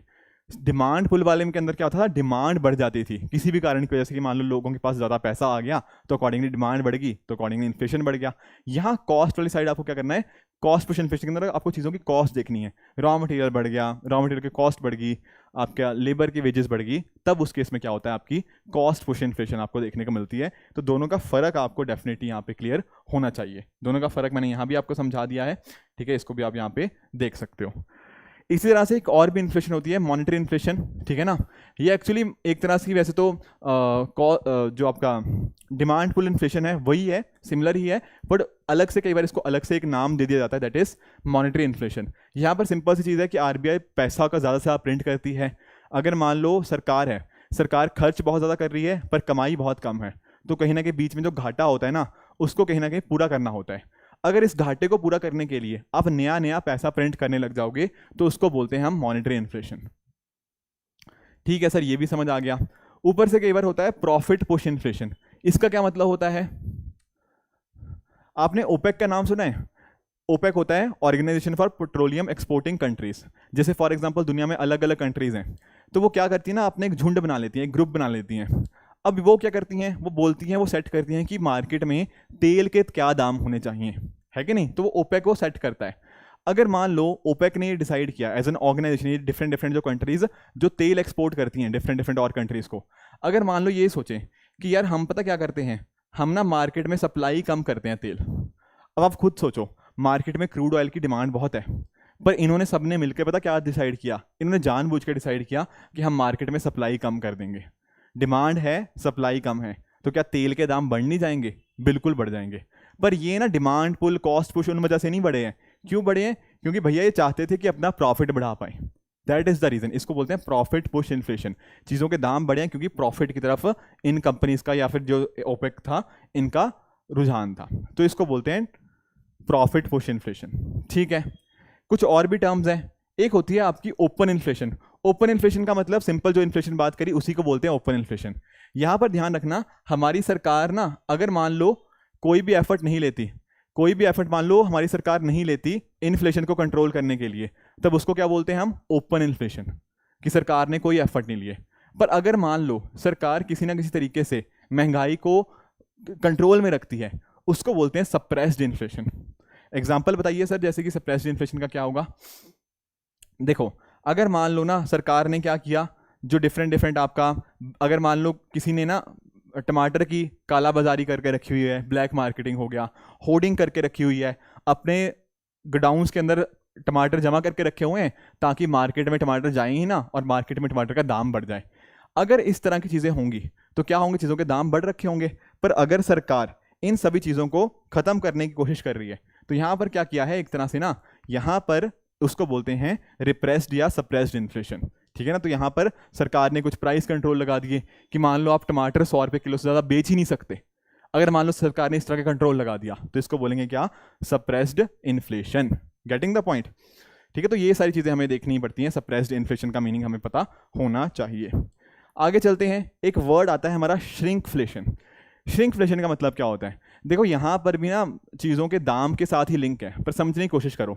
आप सभी ने जैसे किटकैट खाई होगी, ठीक है ना, आज से जब आप छोटे होंगे तब ना किटकैट काफ़ी बड़ी होती थी, मतलब 10 रुपये की या जो भी है 10 रुपये की जो किटकैट होती थी ना वो इतनी बड़ी होती थी। आज के टाइम पर भी किटकैट 10 रुपये की ही है, पर शायद जो पहले चॉकलेट काफ़ी बड़ी होती थी अब उसका साइज़ छोटा कर दिया। अरे लेस के अंदर तो आपने पक्का देखा ही देखा होगा, पहले लेस ना 30 रुपये का जो होता था वो इतना बड़ा वाला पैकेट आता था, अब 30 रुपये का ही आता है लेस, पर वो पैकेट उन्होंने छोटा कर दिया है। पहले इसमें 250 ग्राम होते थे, अब इसके अंदर 180 ग्राम होते हैं। और छोड़ो, आपने पार्ले जी देखा होगा, पहले जो भी है पार्ले जी का जो 5 रुपये वाला बिस्किट आता था उसमें आई थिंक 10 बिस्किट होते थे। आज के टाइम के ऊपर शायद ये सिर्फ 7 ही बिस्कुट रह गए हैं। तो यहाँ पर एक बात नोटिस करो, यहाँ पार्ले जी का दाम नहीं बढ़ा, ठीक है ना। टेक्निकली अगर आप देखोगे पार्ले जी पहले भी 5 रुपए का ही था, आज भी 5 रुपए का ही है, पर इफेक्टिवली उसका इनडायरेक्ट तरीके से उसका दाम बढ़ाया गया है। वो कैसे? पहले आप 5 रुपए के अंदर क्या कर पा रहे थे, आप 10 बिस्कुट खरीद पा रहे थे, अब आप 5 रुपए के अंदर सिर्फ 7 ही बिस्कुट खरीद पा रहे हो। तो चीज़ों का ना ये भी एक तरीका होता है, उसको छोटा कर दिया जाता है। छोटा करने का मतलब क्या होता है? श्रिंक करना। तो बेसिकली ना ये वो वाली महंगाई है जहां पर आपने किसी चीज़ को श्रिंक कर दिया है। Getting it? तो कोई आपसे पूछे ना कि श्रिंकफ्लेशन का मतलब क्या होता है, तो इसका मतलब आप इस तरह से बता दीजिएगा, ठीक है ना। एक हमें पढ़ना है इन्फ्लेशनरी वेज प्राइस स्पाइरल, ये काफ़ी इंपॉर्टेंट है, इसको समझना। एक चीज़ देखो, मान के चलो, जैसे मान लो कोई कंपनी है, ठीक है, इस कंपनी का कोई मालिक होगा, ठीक है ना। मान लो इसका कंपनी का मालिक है अंकित, ठीक है, कंपनी का मालिक है अंकित। इस कंपनी के अंदर अलग अलग डिफरेंट लोग काम कर रहे होंगे, बिल्कुल सही बात है। अब ये डिफरेंट लोगों ने पता क्या बोला, इन्होंने बोला, अंकित को जाके बोला कि हाँ जी अंकित जी, एक्चुअल में क्या हुआ है ना, मार्केट में महंगाई बहुत हो रखी है, टमाटर के दाम बहुत ज़्यादा हैं, तो क्या मांगेंगे ये आके, ये अंकित को बोलेंगे आप ना हमारी सैलरी बढ़ा दो। अंकित ने भी ये बात नोटिस करी कि हाँ यार, बात तो बंदे सही कह रहे हैं कि मार्केट में इतनी महंगाई है तो इनकी सैलरी तो बढ़ानी पड़ेगी। तो अंकित ने पता क्या किया, इन सभी की सैलरी बढ़ा दी, ठीक है। पर आप नोटिस करो, अंकित बनाता था क्या था, टीवी बनाता था। तो अंकित क्या अब लॉस बियर कर लेगा? क्योंकि इनकी सैलरी अगर बढ़ेगी, कहीं ना कहीं नुकसान किसको होगा? अंकित को होगा। अंकित पता क्या करेगा, इनकी सैलरी बढ़ा जरूर देगा, पर इन दी एंड वो जो टीवी के दाम थे ना, वो उसको भी बढ़ा देगा। मार्केट में टीवी अब महंगा बिकेगा। क्यों महंगा बिकेगा? क्योंकि अंकित ने इन सबकी सैलरीज बढ़ा दी। बात समझ पाए? अब आप नोटिस करो, टीवी के दाम बढ़ गए, टीवी के दाम बढ़ने का मतलब क्या है? महंगाई होना। तो एक्चुअल में हुआ पता क्या है, आपने क्या किया, आपने अपने एम्प्लॉयज़ की सैलरी बढ़ाई। सैलरीज बढ़ाने की वजह से कहीं ना कहीं मार्केट में इन्फ्लेशन आया। मार्केट में इन्फ्लेशन को कंट्रोल करने के लिए आपने अपने एम्प्लॉयज़ की सैलरी बढ़ाई। आपके एम्प्लॉयज़ की सैलरी बढ़ी, उससे क्या हुआ? इंडियन टीवी के दाम बढ़े। तो यहाँ हो क्या रहा है, ये एक तरह का सर्कल बन रहा है, एक तरह का स्पाइरल बन रहा है। समझने की कोशिश करो इस चीज़ को। इन्फ्लेशन था, ठीक है ना यार, अदर शुड से डिफरेंट जो कंज्यूमर गुड्स थे, उससे क्या उनके दाम बढ़े हुए थे। उनके दाम बढ़े हुए थे तो उनको टैकल करने के लिए लोगों ने क्या डिमांड किया कि भैया हमारी सैलरी बढ़ा दो। अब सैलरी बढ़ा दी, लेबर कॉस्ट बढ़ गई, उससे लेबर कॉस्ट बढ़ने की वजह से आपके टीवी के दाम बढ़ गए। टीवी के दाम बढ़ने का मतलब होता है महंगाई बढ़ना। अब महंगाई बढ़ने का मतलब है कि डिफरेंट गुड्स के दाम बढ़े हुए हैं। डिफरेंट गुड्स के दाम बढ़े हुए हैं तो उसको कंट्रोल करने के लिए सैलरी बढ़ानी चाहिए। सैलरी बढ़ेगी तो भैया लेबर कॉस्ट बढ़ेगी, लेबर कॉस्ट बढ़ेगी तो क्या होगा? चीज़ों के दाम बढ़ जाएंगे, उससे महंगाई बढ़ जाएगी। लॉजिक समझ पा रहे हो? इसी को बोलते हैं वेज प्राइस स्पाइरल। ये समझ ही नहीं पा रहे कि हम महंगाई बढ़ रही है, वेजेस बढ़ा रहे हैं उसको कंट्रोल करने के लिए, पर उसका उल्टा ही इंपैक्ट आ रहा है। That is wage price spiral for you, ठीक है ना, कि वेज हाइक और प्राइस राइज का कहीं ना कहीं इन्फ्लेशन के साथ क्या इंपैक्ट होता है। तो ये आपको इन्फ्लेशनरी स्पाइरल का मीनिंग पता होना चाहिए, ठीक है जी। इसके साथ ही एक और भी टर्म लिंक्ड है। अभी अगर आप न्यूज़पेपर कंटिन्यूसली फॉलो करते हो ना, तो आपको ये वर्ड पक्का पता होगा। इनफैक्ट ना जो प्रीलिम बूस्टर में डिस्कशन करता हूँ, ठीक है ना, उसके अंदर भी आई थिंक 10 से 15 दिन पहले ही ना मैंने डिस्कशन किया था। करंट अफेयर्स की जो डिस्कशन होती है ना, उसके अंदर मैंने ग्रीडफ्लेशन आपको पढ़ाया था ओनली आई एक्सटेंडेड के चैनल के ऊपर। इसको समझते हैं। देखो वर्ड क्या है यहाँ पे, एक वर्ड है ग्रीड और दूसरा है फ्लेशन। तो मीनिंग क्या हुआ? दोनों को कंबाइन कर दो, ग्रीडीनेस को और इन्फ्लेशन को। एक्चुअल में ना अभी रिसेंटली कुछ रिपोर्ट्स आई हैं। वो रिपोर्ट पता क्या बात करती हैं? वो रिपोर्ट्स ये बात करती हैं कि मार्केट में कुछ वस्तुओं के जो दाम बढ़ रहे हैं, वो क्यों बढ़ रहे हैं? क्योंकि भैया हमारे जो कॉर्पोरेट सेक्टर है ना, उनका ग्रीड बहुत ज़्यादा बढ़ चुका है। क्या मतलब है इस चीज़ का? अगर आप देखोगे ना, हमारी अलग अलग कंपनी जो बहुत बड़ी कंपनीज हैं, उनके ना प्रॉफिट काफ़ी तेज़ी से ऊपर बढ़े हैं।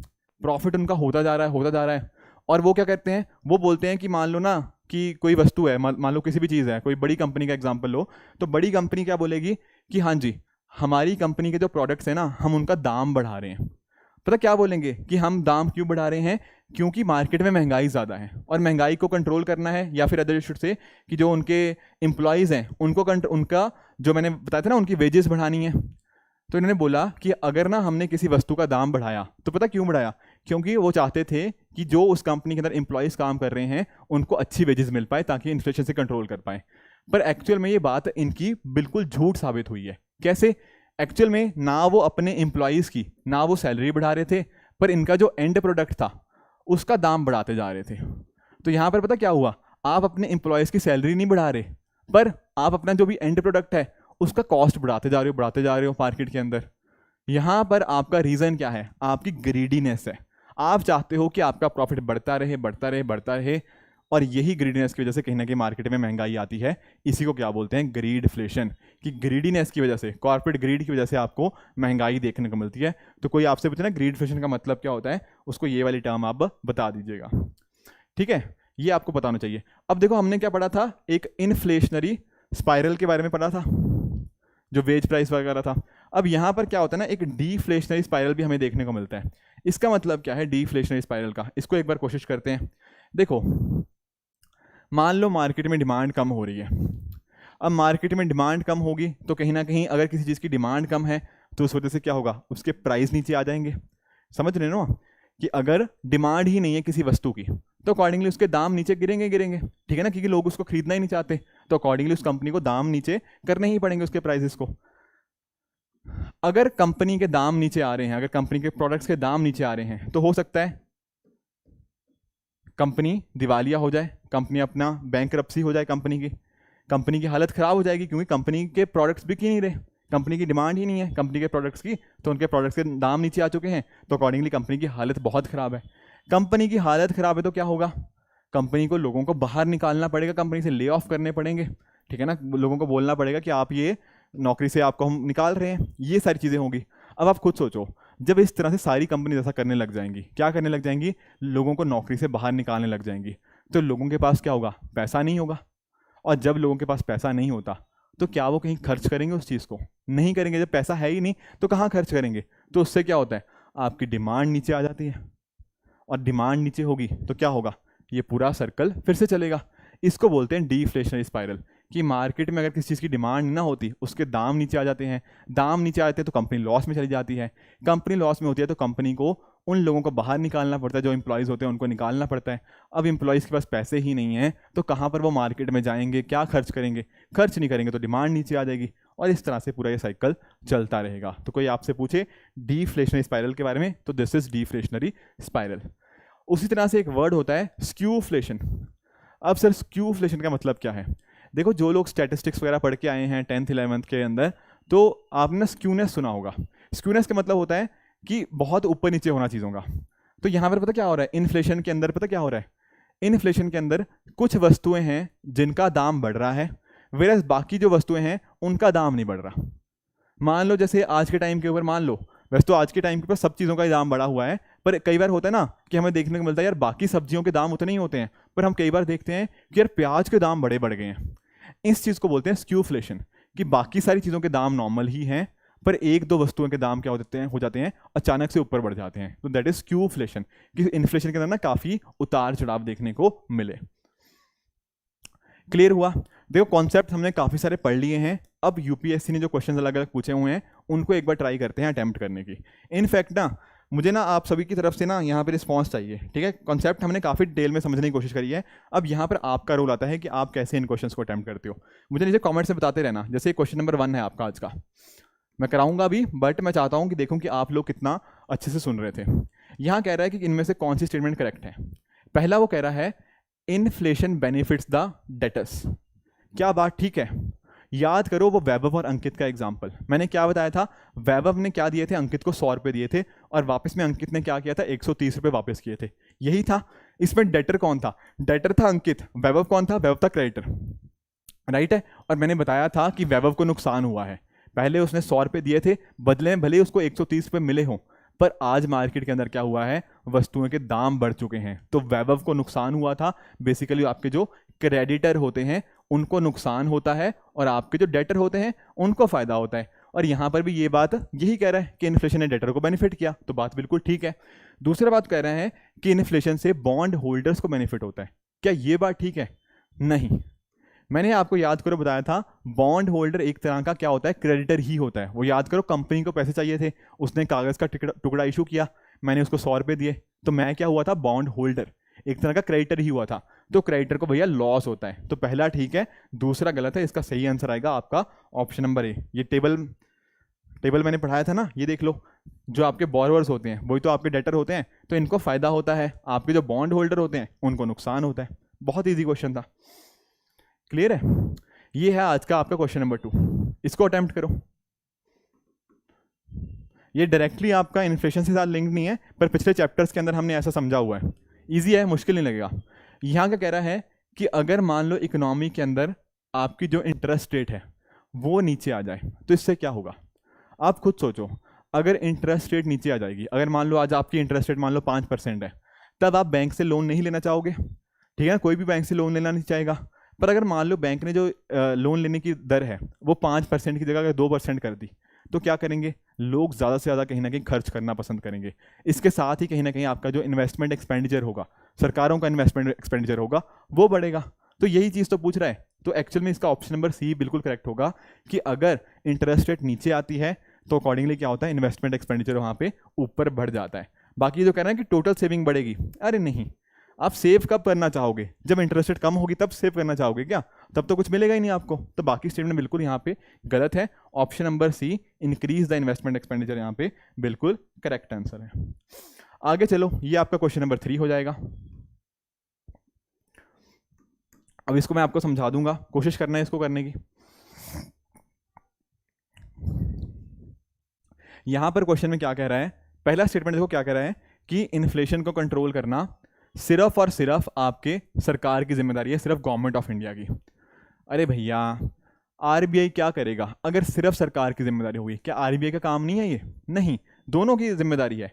Reserve bank of India, specially जो मॉनेटरी पॉलिसी कमेटी है, उनका तो काम ही काम है। तो यहाँ पर जो ओनली वर्ड है ना, ये गलत है। उसी तरह से ये जो सेकंड स्टेटमेंट कह रहा है कि आरबीआई का कोई रोल ही नहीं है, ये नो रोल थोड़ी है, आरबीआई का बहुत इंपॉर्टेंट रोल है। तो सेकंड स्टेटमेंट भी गलत है। तो आंसर अपना ना सी या डी में से बनेगा, ठीक है ना? अब वो क्या कह रहा है, महंगाई को कंट्रोल करना है। कैसे करेंगे? क्या मार्केट में मनी सप्लाई को हम बढ़ाएं या कम करें? क्या करना चाहिए आपके हिसाब से? अब खुद सोचो, मार्केट में महंगाई बढ़ी हुई है, क्या कारण हो सकता है महंगाई बड़े होने का? कहीं ना कहीं हो सकता है लोगों की डिमांड ज़्यादा हो, ठीक है ना? अगर मेरे पास भी पैसा, आपके पास भी पैसा है, सबके पास पैसा है, तो हम क्या कर रहे हैं, चीज़ों की ज़्यादा डिमांड कर रहे हैं, उस वजह से महंगाई आ गई है। अगर इस डिमांड को कम करना है तो वो कैसे कर पाएंगे? हमें ये मनी सर्कुलेशन जो ज़्यादा हो रखी है ना, इसको कम करना पड़ेगा। जैसे मनी सर्कुलेशन मार्केट में से कम होगी तो अकॉर्डिंगली हमारा जो खर्चा होगा वो कम हो जाएगा, एंड अकॉर्डिंग जो बढ़ी हुई महंगाई है उसको हम कम कर पाएंगे। क्योंकि आप देखो ना कि मैंने क्या कहा था, डिमांड और सप्लाई का मिसमैच है तब चीज़ों के दाम बढ़ते हैं। अगर डिमांड ज़्यादा है तो डिमांड को कम करना पड़ेगा, तब महंगाई अपने आप कंट्रोल में आ जाएगी। तो इस तरह से अगर हम मनी सप्लाई को डिक्रीज करेंगे ना, तब हम इन्फ्लेशन को कंट्रोल कर पाएंगे। आई बात समझ में? और याद करो आप वो जिम्बाब्वे वाला एग्जाम्पल, मैंने क्या बताया था, यह हाइपर इन्फ्लेशन जब पढ़ाया था, बताया था ना, अगर महंगाई बहुत ज़्यादा होती है तो कई बार पता क्या करती है सरकार, बहुत ज़्यादा पैसा प्रिंट करने लग जाती है। उससे और उल्टा नुकसान हो जाता है। जब आप महंगाई के टाइम के ऊपर ज़्यादा पैसा प्रिंट करोगे तो पैसा तो मार्केट में ज़्यादा आ जाएगा, पर उससे क्या होगा, आपके पैसे की वैल्यू बिल्कुल ख़त्म हो जाएगी। मैं बता रहा था ना कि 1 लाख रुपए की ब्रेड मिल रही है, तो वो इश्यूज आते हैं। तो मनी सर्कुलेशन बढ़ाने से नहीं, बल्कि मनी सर्कुलेशन कम करने से आपकी महंगाई कंट्रोल में आएगी, और जो डिमांड और सप्लाई के बीच का मिसमैच है आप इसको टैकल कर पाओगे। तो यहाँ आपका सही आंसर हो गया ऑप्शन नंबर सी। अब ये आपका हो जाएगा आपका क्वेश्चन नंबर 4। इसका मुझे बताना क्या आंसर है। यहाँ पूछा है फर्क डिसइन्फ्लेशन के और आपके डीफ्लेशन के बीच में, दोनों होगा क्या फ़र्क है? सोचो, याद करो, मैंने आपको अच्छे से समझाया था इन सभी चीज़ों के बारे में। देखो यहाँ पर क्या कह रहा है, वो पहला स्टेटमेंट कह रहा है डीफ्लेशन का अर्थ है आपके प्राइजेस के अंदर डिक्रीज होना। क्या ये बात ठीक है? अगर चीज़ों के दाम कम होते हैं तो उसको डीफ्लेशन बोलते हैं। ये बात तो सर बिल्कुल ठीक है। जैसा कि हमने पढ़ा था, इन्फ्लेशन और डीफ्लेशन बिल्कुल अपोजिट चीज़ें हैं। तो पहला स्टेटमेंट यहाँ तक ठीक था। फिर आगे कह रहा है डिसइन्फ्लेशन का मतलब होता है रेट ऑफ इन्फ्लेशन में एक कटौती आना। ये बात भी ठीक है। मैंने बताया था ना, डिसइन्फ्लेशन के अंदर चीज़ों के दाम बढ़ते हैं पर उनके बढ़ने की रफ्तार में कमी आती है। तो सर पहला स्टेटमेंट तो बिल्कुल ठीक है। दूसरा कह रहा है डीफ्लेशन क्या करता है, आपकी वैल्यू ऑफ मनी को बढ़ा देता है। क्या ये बात ठीक है? याद करो, मैंने आपको बताया था 100 रुपये का नोट है। अगर आप 100 रुपये के नोट से आज 1 किलो टमाटर खरीद पा रहे हो, अगर उनकी वैल्यू 100 रुपीज़ है, तब आप 1 किलो खरीद पाओगे।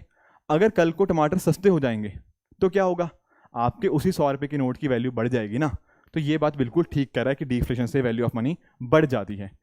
दूसरा पॉइंट क्या कह रहा है, डिसइन्फ्लेशन के आपकी मनी की वैल्यू कम हो जाती है। ये बात भी ठीक है। डिसइन्फ्लेशन क्या होता है? एक तरह की महंगाई ही तो होती है, बेसिकली उसकी रफ्तार कम है ना, पर महंगाई तो हो रही है। तो यहाँ पर क्या हो रहा है, चीज़ों के जो दाम बढ़ रहे हैं और दाम बढ़ने की वजह से आपके जो पैसे की वैल्यू है वो कम हो रही है। तो दोनों के दोनों स्टेटमेंट यहाँ पे बिल्कुल करेक्ट है, ऑप्शन सी यहाँ पे सही आंसर हो जाएगा। ठीक है, ये सारी चीज़ें मैंने आपको पढ़ाई थी, इन्फ्लेशन, डीफ्लेशन, स्टैगफ्लेशन, डिसइन्फ्लेशन, ये सारी चीज़ें हम ऑलरेडी डिस्कस कर चुके हैं। अब ये देखो डायरेक्टली लिंक नहीं है, बट मैंने अभी पढ़ाया नहीं आपको, मैं पढ़ा देता हूँ इसको। ये आपका क्वेश्चन नंबर 5 है, ट्राई करो एक बार, सोचो क्या इसका आंसर हो सकता है। मैं एक बार पानी पी लेता हूँ।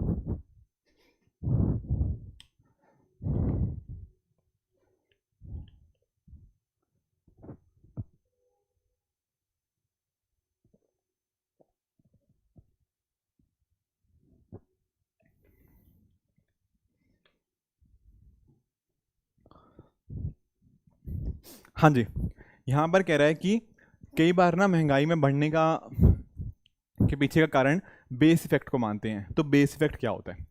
देखो वैसे तो मैंने आपको बहुत एग्जांपल्स दिए थे इसके पहले भी, बट जैसे फॉर एग्जांपल आपका कोई एग्ज़ाम मान लेते हैं कि पहले एग्ज़ाम के अंदर आपका 30 मार्क्स आए, दूसरे एग्ज़ाम के अंदर आपके 25 मार्क्स आए, तीसरे एग्ज़ाम के अंदर हो सकता है आपके 5 मार्क्स आए हों, और चौथे एग्ज़ाम के अंदर आपके मार्क्स आए 10।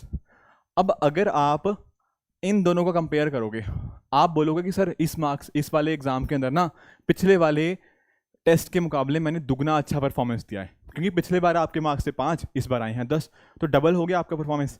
शायद आप इसको देखकर बड़े ही खुश होगे कि यार मैं तो बहुत अच्छा कर रहा हूँ।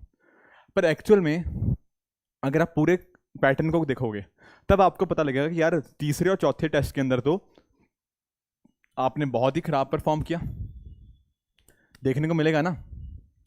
तो यहाँ पर पता क्या होता है, ये अगर आप इसको बेस मान लोगे इस वाले टाइम को, तब आपको ना जो चीज़ें देखने को मिलेंगी वो काफ़ी अलग तरह की आपको चीज़ें देखने को मिलती हैं। तो बेस इफेक्ट का मतलब कुछ और नहीं, अगर मान लो आपके जो प्राइस लेवल होते हैं, पिछले साल के जो प्राइस लेवल होते हैं, उनका इम्पैक्ट आपके इन्फ्लेशन रेट को कैलकुलेट करने के अंदर आता है, उसी को हम क्या बोलते हैं, आपका बेस इफेक्ट बोलते हैं। Getting the point? तो ये चीज़ आपको पता होनी चाहिए। वैसे मैंने आपको ना पिछली बार भी एग्जांपल दिया था, किसी ने आई थिंक नीचे बोला भी था सर विराट कोहली का एग्जांपल ना दो, ठीक है ना, क्योंकि पहले भी मैं दे चुका हूँ। तो आपको ये एग्जांपल के थ्रू आई थी, होप समझ आ गया होगा। इसका करेक्ट आंसर होगा ऑप्शन नंबर सी। आगे चलते हैं, इसको समझो। यहाँ कह रहा है कि economic growth is usually coupled with, 2011 में यूपीएससी ने पूछा, आई थिंक क्वेश्चन नंबर 6 है आपका ये। यहाँ समझने की कोशिश करो, जब भी देखो आपकी इकोनॉमिक ग्रोथ है, मान लो आपकी इकोनॉमी तेज़ी से ऊपर की तरफ बढ़ रही है, वहाँ पर ना साथ ही साथ आपको इन्फ्लेशन भी देखने को मिलती है। क्या मतलब है सर इस चीज़ का? देखो नोटिस करो, अगर मान लो जैसे इंडिया की इकोनॉमी मान लो 7%, 8%, कुछ इस तरह से ग्रो हो रही है, तो जैसे जैसे इकोनॉमी ग्रो होगी क्या होगा, लोगों को अच्छे रोज़गार मिल रहे हैं, साथ साथ लोगों को रोज़गार मिल रहा है, तो कहीं ना कहीं क्या दिखा रहा है, ये दिखा रहा है कि लोगों की जेब में पैसा भी आ रहा है। लोगों की जेब में पैसा आ रहा है तो क्या आ रही है, साथ साथ महंगाई भी आ रही है। तो जो ग्रोथ होती है ना, जो इन्फ्लेशन होता है, वो जनरली एक ही डायरेक्शन में मूव करते हैं जनरली, ठीक है ना, कुछ एक्सेप्शंस होती हैं, मैं मना नहीं कर रहा, बट जनरली इसको दोनों के साथ ही क्लब किया जाता है, इकोनॉमिक ग्रोथ को इन्फ्लेशन के साथ। तो इसका करेक्ट आंसर आपका क्या बन जाएगा, option number B is the correct answer. अब ये देखो, ये यूपीएससी 2021 में क्वेश्चन पूछा गया, यहाँ पर उसने पूछा कि इनमें से कौन सी चीज़ सबसे ज़्यादा महंगाई कॉज करेगी। सोचो एक बार कि कौन सी ऐसी चीज़ है जो सबसे ज़्यादा महंगाई यहाँ पर कॉज करने वाली है। सारे स्टेटमेंट पढ़ो। पहला है रीपेमेंट ऑफ पब्लिक डेट, दूसरा है बोरोइंग करना, तीसरा भी बोरोइंग करना, चौथे में बात कर रहा है वो creation of new money to finance a budget deficit. ये डेफिसिट वगैरह वर्ड ना टेंशन मत लो, ये मैं पढ़ाऊंगा आपको। बेसिकली आप घाटा समझो कि अगर आपके घाटे को आपने फाइनेंस करना है ना, तो उसके लिए क्या सबसे ज़्यादा इन्फ्लेशनरी होगा। अगर यहाँ पे आप नोटिस करो, ये सारे अलग अलग ऑप्शन है ए, बी और सी। यहाँ पर ना कोई नया पैसा मार्केट में नहीं आ रहा। ऑप्शन डी में पता क्या हो रहा है, आप एक नए पैसे को क्रिएट कर रहे हो। और मैंने आपको क्या बताया था, जब भी आपका नया पैसा मार्केट में आएगा तो वह महंगाई को कॉज करेगा ही करेगा। याद करो वो एग्जांपल जब मैं कह रहा था ना कि पैसे को प्रिंट करते रहते हो, उससे सबसे ज़्यादा महंगाई होती है जब भी नया पैसा मार्केट में आता है। महंगाई बाकियों से भी हो सकती है, पर सबसे ज़्यादा महंगाई तब होती है जब नया पैसा मार्केट में आता है। तो इसके लिए इसका आंसर हो जाएगा आपका option number D will be the correct answer. ठीक है सर, ये बात भी समझ आ गई। आगे चलते हैं। ये देखो यूपीएससी 2021 ने पूछा कि डिमांड पुल इन्फ्लेशन इनमें से किन किन कारणों की वजह से हो सकती है। सोचो इसका क्या आंसर होगा। मैंने सारे आपको पढ़ाए हैं, डिमांड, कॉस्ट पुश सब पढ़ाया है। तो डिमांड पुल इन्फ्लेशन एक बार समझो कि क्या होगा। और ये क्वेश्चन आपसे गलत नहीं होना चाहिए, ठीक है, अच्छे से समझा हमने इस कॉन्सेप्ट को। हाँ जी, अब यहाँ पे जैसे बाकी चीज़ें अगर मान लो नहीं भी पता लग रही, एक बार सिर्फ थर्ड स्टेटमेंट पढ़ के देखो क्या कह रहा है। इन्फ्लेशन इंडेक्सिंग वेजेस, क्या मतलब है कि आपकी जो सैलरीज है, आपकी जो एम्प्लॉयज़ की सैलरी है, वो महंगाई के साथ साथ अगर बढ़ती रहे तो क्या हो रहा है यहाँ पे, यहाँ पर अगर आपकी एम्प्लॉयज़ की सैलरी बढ़ रही है, क्या आपको ये नहीं लगता ये वो चीज़ दिखा रहा है जब आपके केस में क्या बढ़ रहा है, कॉस्ट पुश इन्फ्लेशन। यही तो डिस्कस किया था कॉस्ट पुश के अंदर कि चीज़ों का रॉ मटेरियल का कॉस्ट बढ़ रहा है, आपके एम्प्लॉयज़ की सैलरीज बढ़ रही हैं, इस तरह की चीज़ें। तो ये तो सर कॉस्ट पुश इन्फ्लेशन का एग्जांपल हुआ ना, और ना कि डिमांड पुल का। अगर इतना भी समझ जाते ना तो आपके ए बी सी और डी आंसर आपके गलत हो जाते ऑटोमेटिकली, और आपका सही आंसर आपके सामने था ऑप्शन नंबर ए। बट ठीक है, हम बाकियों को भी पढ़ेंगे। जैसे एक्सपेंशनरी पॉलिसीज़, एक्सपेंशनरी पॉलिसीज मतलब मान लो इंटरेस्ट रेट कम हो चुकी है, लोगों को आराम से पैसा बांटा जा रहा है, तो उन्हीं को क्या बोलते हैं, एक्सपेंशनरी पॉलिसीज। आपकी सरकार टैक्स रेट हो सकता है कम कर दे, तो यहाँ पर क्या हो रहा है, लोगों की जेब में ज़्यादा पैसा आ रहा है, तो बिल्कुल पहला स्टेटमेंट करेक्ट रहेगा। सिमिलरली फिस्कल स्टिमुलस भी उसी डायरेक्शन में मूव होता है, जब सरकार कहीं ना कहीं खर्च बढ़ा देती है अपना, तो ये बात भी ठीक है। तीसरा बात हो रही है परचेजिंग पावर हमने बढ़ा दी, परचेजिंग पावर कहीं ना कहीं बढ़ाई तो अकॉर्डिंगली क्या होगा, लोगों के पास ज़्यादा पैसा होगा, तो ये भी सर डिमांड पुल की ही बात कर रहे हैं। पर जो स्टेटमेंट 5 है ना, इंटरेस्ट रेट को बढ़ाना, अब नोटिस करो इंटरेस्ट रेट को बढ़ा रहे हैं, तो यहाँ से महंगाई होती है या महंगाई को हम कंट्रोल करते हैं? आंसर इज इसके थ्रू में तो महंगाई को हम लोग कंट्रोल करते हैं। वो कैसे कंट्रोल करते हैं? क्योंकि आप खुद देखो, आपकी जेब में ज़्यादा पैसा था, अब सरकार पता क्या चाहती है, महंगाई को कंट्रोल करना चाहती है, तो वो क्या करेगी, आपके जो रेट होंगे, इंटरेस्ट रेट होंगे, उनको बढ़ा देगी। इंटरेस्ट रेट जैसे ही बढ़ेंगे तब आपके लिए लोन लेना क्या हो जाएगा, लोन लेना आपके लिए महंगा हो जाएगा, और लोन लेना महंगा हो जाएगा, आप लोन नहीं लोगे, नहीं लोगे तो क्या होगा, आपकी जेब में पैसा नहीं होगा, पैसा नहीं होगा तो कहीं ना कहीं महंगाई कंट्रोल में हो जाएगी। बिल्कुल सही बात है, तो इससे महंगाई कंट्रोल में आती है, ना कि महंगाई बढ़ती है। तो थर्ड और फिफ्थ गलत है, फर्स्ट, सेकंड और फोर्थ आपका बिल्कुल करेक्ट है। इसका आंसर क्या हो जाएगा, option number A will be the correct answer. ठीक है, हाँ, इसके साथ ही एक चीज़ हमें पढ़नी है, दैट इज फिलिप्स कर्व। अब फिलिप्स कर्व क्या है, देखो फिलिप्स कर्व ना, इनका एक कर्व है, ठीक है, इस कर्व को समझने की कोशिश करना। इन्होंने क्या बात करी, फिलिप्स जी ने, इन्होंने बात करी, इन्होंने देखा इन्फ्लेशन को, इन्होंने देखा अनएम्प्लॉयमेंट को, कई साल का ना इन्होंने डेटा लिया, उस डेटा को उन्होंने एनालाइज किया। जब उन्होंने डेटा को एनालाइज किया ना, उन्होंने ये बात नोटिस करी कि इन्फ्लेशन और अनएम्प्लॉयमेंट को जब मैं एक ग्राफ के ऊपर प्लॉट करता हूँ, तो ग्राफ के ऊपर प्लॉट करने के बाद ना जो कर्व बनती है वो इस तरह से बनती है। इसका मतलब क्या है, इसका मतलब ये है कि अगर मान लो महंगाई या इन्फ्लेशन ज़्यादा है, उस टाइम पर अनएम्प्लॉयमेंट, जैसे मान लो ये 8% है इन्फ्लेशन, तो इस टाइम के ऊपर महंगाई कितनी होगी, सॉरी अनएम्प्लॉयमेंट कितनी होगी, इतनी, बहुत कम। पर अगर मान लो आपकी इन्फ्लेशन कम है, महंगाई मतलब है सिर्फ 2%, उस टाइम के ऊपर पता क्या होगा, उस टाइम के ऊपर आपका अनएम्प्लॉयमेंट होगा ज़्यादा। तो यहाँ पर उन्होंने क्या बात करी कि महंगाई के बीच में और आपकी बेरोजगारी के बीच में एक तरह का इनवर्स रिलेशनशिप हमें देखने को मिलता है, उल्टा संबंध है। उल्टा मतलब महंगाई ज़्यादा होगी तो अनएम्प्लॉयमेंट कम, महंगाई कम होगी तो अनएम्प्लॉयमेंट ज़्यादा। आप खुद सोचो इसका सर कैसे, ये सेंस कैसे बना रही है ये बात। जैसे फॉर एग्जांपल मान लो एक कंपनी है, ठीक है ना, और उस कंपनी के अंदर क्या हो रहा है, उस कंपनी के अंदर ना मार्केट में मान लो महंगाई चल रही है, तो कहीं ना कहीं कंपनी के जो प्रोडक्ट्स होंगे, मान लो जो लैपटॉप की कंपनी है, ये लैपटॉप की कंपनी को क्या हो रहा है, इसके प्रोडक्ट मिल रहे हैं 50,000 में, बहुत महंगे मिल रहे हैं, तो ये पता क्या कोशिश करेगा, ये कोशिश करेगा मैं ज़्यादा से ज़्यादा लैपटॉप बेच दूँ। क्यों बेच दूँ? क्योंकि वो चाहता क्या है, वो चाहता है कि जितना कमाई हो सके वो कर पाए, है कि नहीं, यही चाहता है। अब मार्केट में लैपटॉप महंगे हैं तो वो क्या करेगा, वो और लोगों को बुलाएगा कि आओ मेरी कंपनी में काम करो, कंपनी में काम करेंगे तो और लैपटॉप बनाएंगे, और लैपटॉप बनाएंगे तो इस कंपनी को और बहुत सारा फायदा होगा, क्योंकि लैपटॉप का मार्केट में रेट अच्छा खासा मिल रहा है, 50,000 रुपये का लैपटॉप है, ये बिक रहा है मार्केट के अंदर। तो ये कंपनी वाले क्या करेंगे, जब महंगाई होती है ना, तब लोगों को अपने यहाँ पे रोजगार पे रख लेते हैं, क्योंकि इकोनॉमिक ग्रोथ हो रही है उस टाइम के ऊपर। तो इस तरह से इन्फ्लेशन जब ज़्यादा होती है तब कहीं ना कहीं महंगाई, जो अनएम्प्लॉयमेंट होती है, बेरोजगारी दर होती है, वो कम होती है। उसका उल्टा सोचो, उल्टा जैसे मान लो कि यहाँ पे ना वस्तुओं के दाम बहुत ही नॉर्मल है, ये लैपटॉप 20,000 रुपये का मिल रहा है मार्केट के अंदर, इसका रेट आज के टाइम के ऊपर 20,000 रुपये है, तो कंपनी की सेल ही नहीं हो रही, कंपनी को लग रहा है कि यार मार्केट में कुछ पैसा ही नहीं मिल रहा है इसका, तो वो क्या करेगी, वो लोगों को बोलेगी कि नहीं यार हमारे यहाँ तो बिक्री नहीं हो रही इन सामानों की, लोग खरीदना ही नहीं चाहते इनको, तो कहीं ना कहीं अगर लोग खरीदना ही नहीं चाहते इनको, तो क्या करेगी कंपनी? बोलेगी कि तुम कंपनी से बाहर जाओ, वो ले ऑफ करेगी। तो यहाँ पर क्या देखने को मिलता है कि जब इन्फ्लेशन कम होती है ना कहीं उस टाइम के ऊपर बेरोजगारी दर ज़्यादा होती है। ऐसा फिलिप्स का मानना था, ऐसा मैं नहीं कह रहा, ऐसा फिलिप्स जी का मानना था जब उन्होंने डेटा को इस तरह से देखा। ये इनका कहना था। पर एक्चुअली में ना ये वाली जो बात इन्होंने बोली ये कुछ हद तक ठीक हो सकती है, पर ये हमेशा हमेशा ठीक नहीं होती। ठीक है ना? कोई आपसे पूछे कि क्या फिलिप्स कर्व हमेशा ठीक होती है, द आंसर इज नो। कैसे सर? अरे लेक्चर की स्टार्टिंग के अंदर स्टैगफ्लेशन पढ़ा था या नहीं पढ़ा था? स्टैगफ्लेशन के अंदर क्या था? यहाँ क्या बात करी थी मैंने कि भैया महंगाई ज़्यादा होती है स्टैगफ्लेशन के अंदर, इन्फ्लेशन होती है, स्टैगनेशन होती है, आपकी इकोनॉमिक ग्रोथ हो नहीं रही, और तीसरी कंडीशन क्या बताई थी कि बेरोजगारी भी होती है। अब आप लोग सोच रहे होंगे सर ये तो फिलिप्स के उल्टा बोल रहा है। फिलिप्स जी ने बोला था कि जब महंगाई ज़्यादा होगी कहीं ना कहीं बेरोजगारी दर कम होगी, यही बोला था। पर आप कह रहे हो स्टैगफ्लेशन के अंदर ये चीज़ होती है। तो हाँ जी, मैं यही कह रहा हूँ, फिलिप्स जी ने अपने बात कह दी, पर वो पूरी तरह से सत्य नहीं है। बहुत जगह पे हमें देखने को मिलता है उसका उल्टा केस भी। और मैंने जैसा बताया भी था आपको, कोविड-19 पेंडेमिक, उस टाइम के ऊपर महंगाई भी ज़्यादा थी, बेरोजगारी भी ज़्यादा थी, हमारी इकोनॉमिक ग्रोथ भी नीचे थी। तो फिलिप्स जी काफ़ी सारी जगह पे गलत प्रूव हो जाते हैं। Is it okay?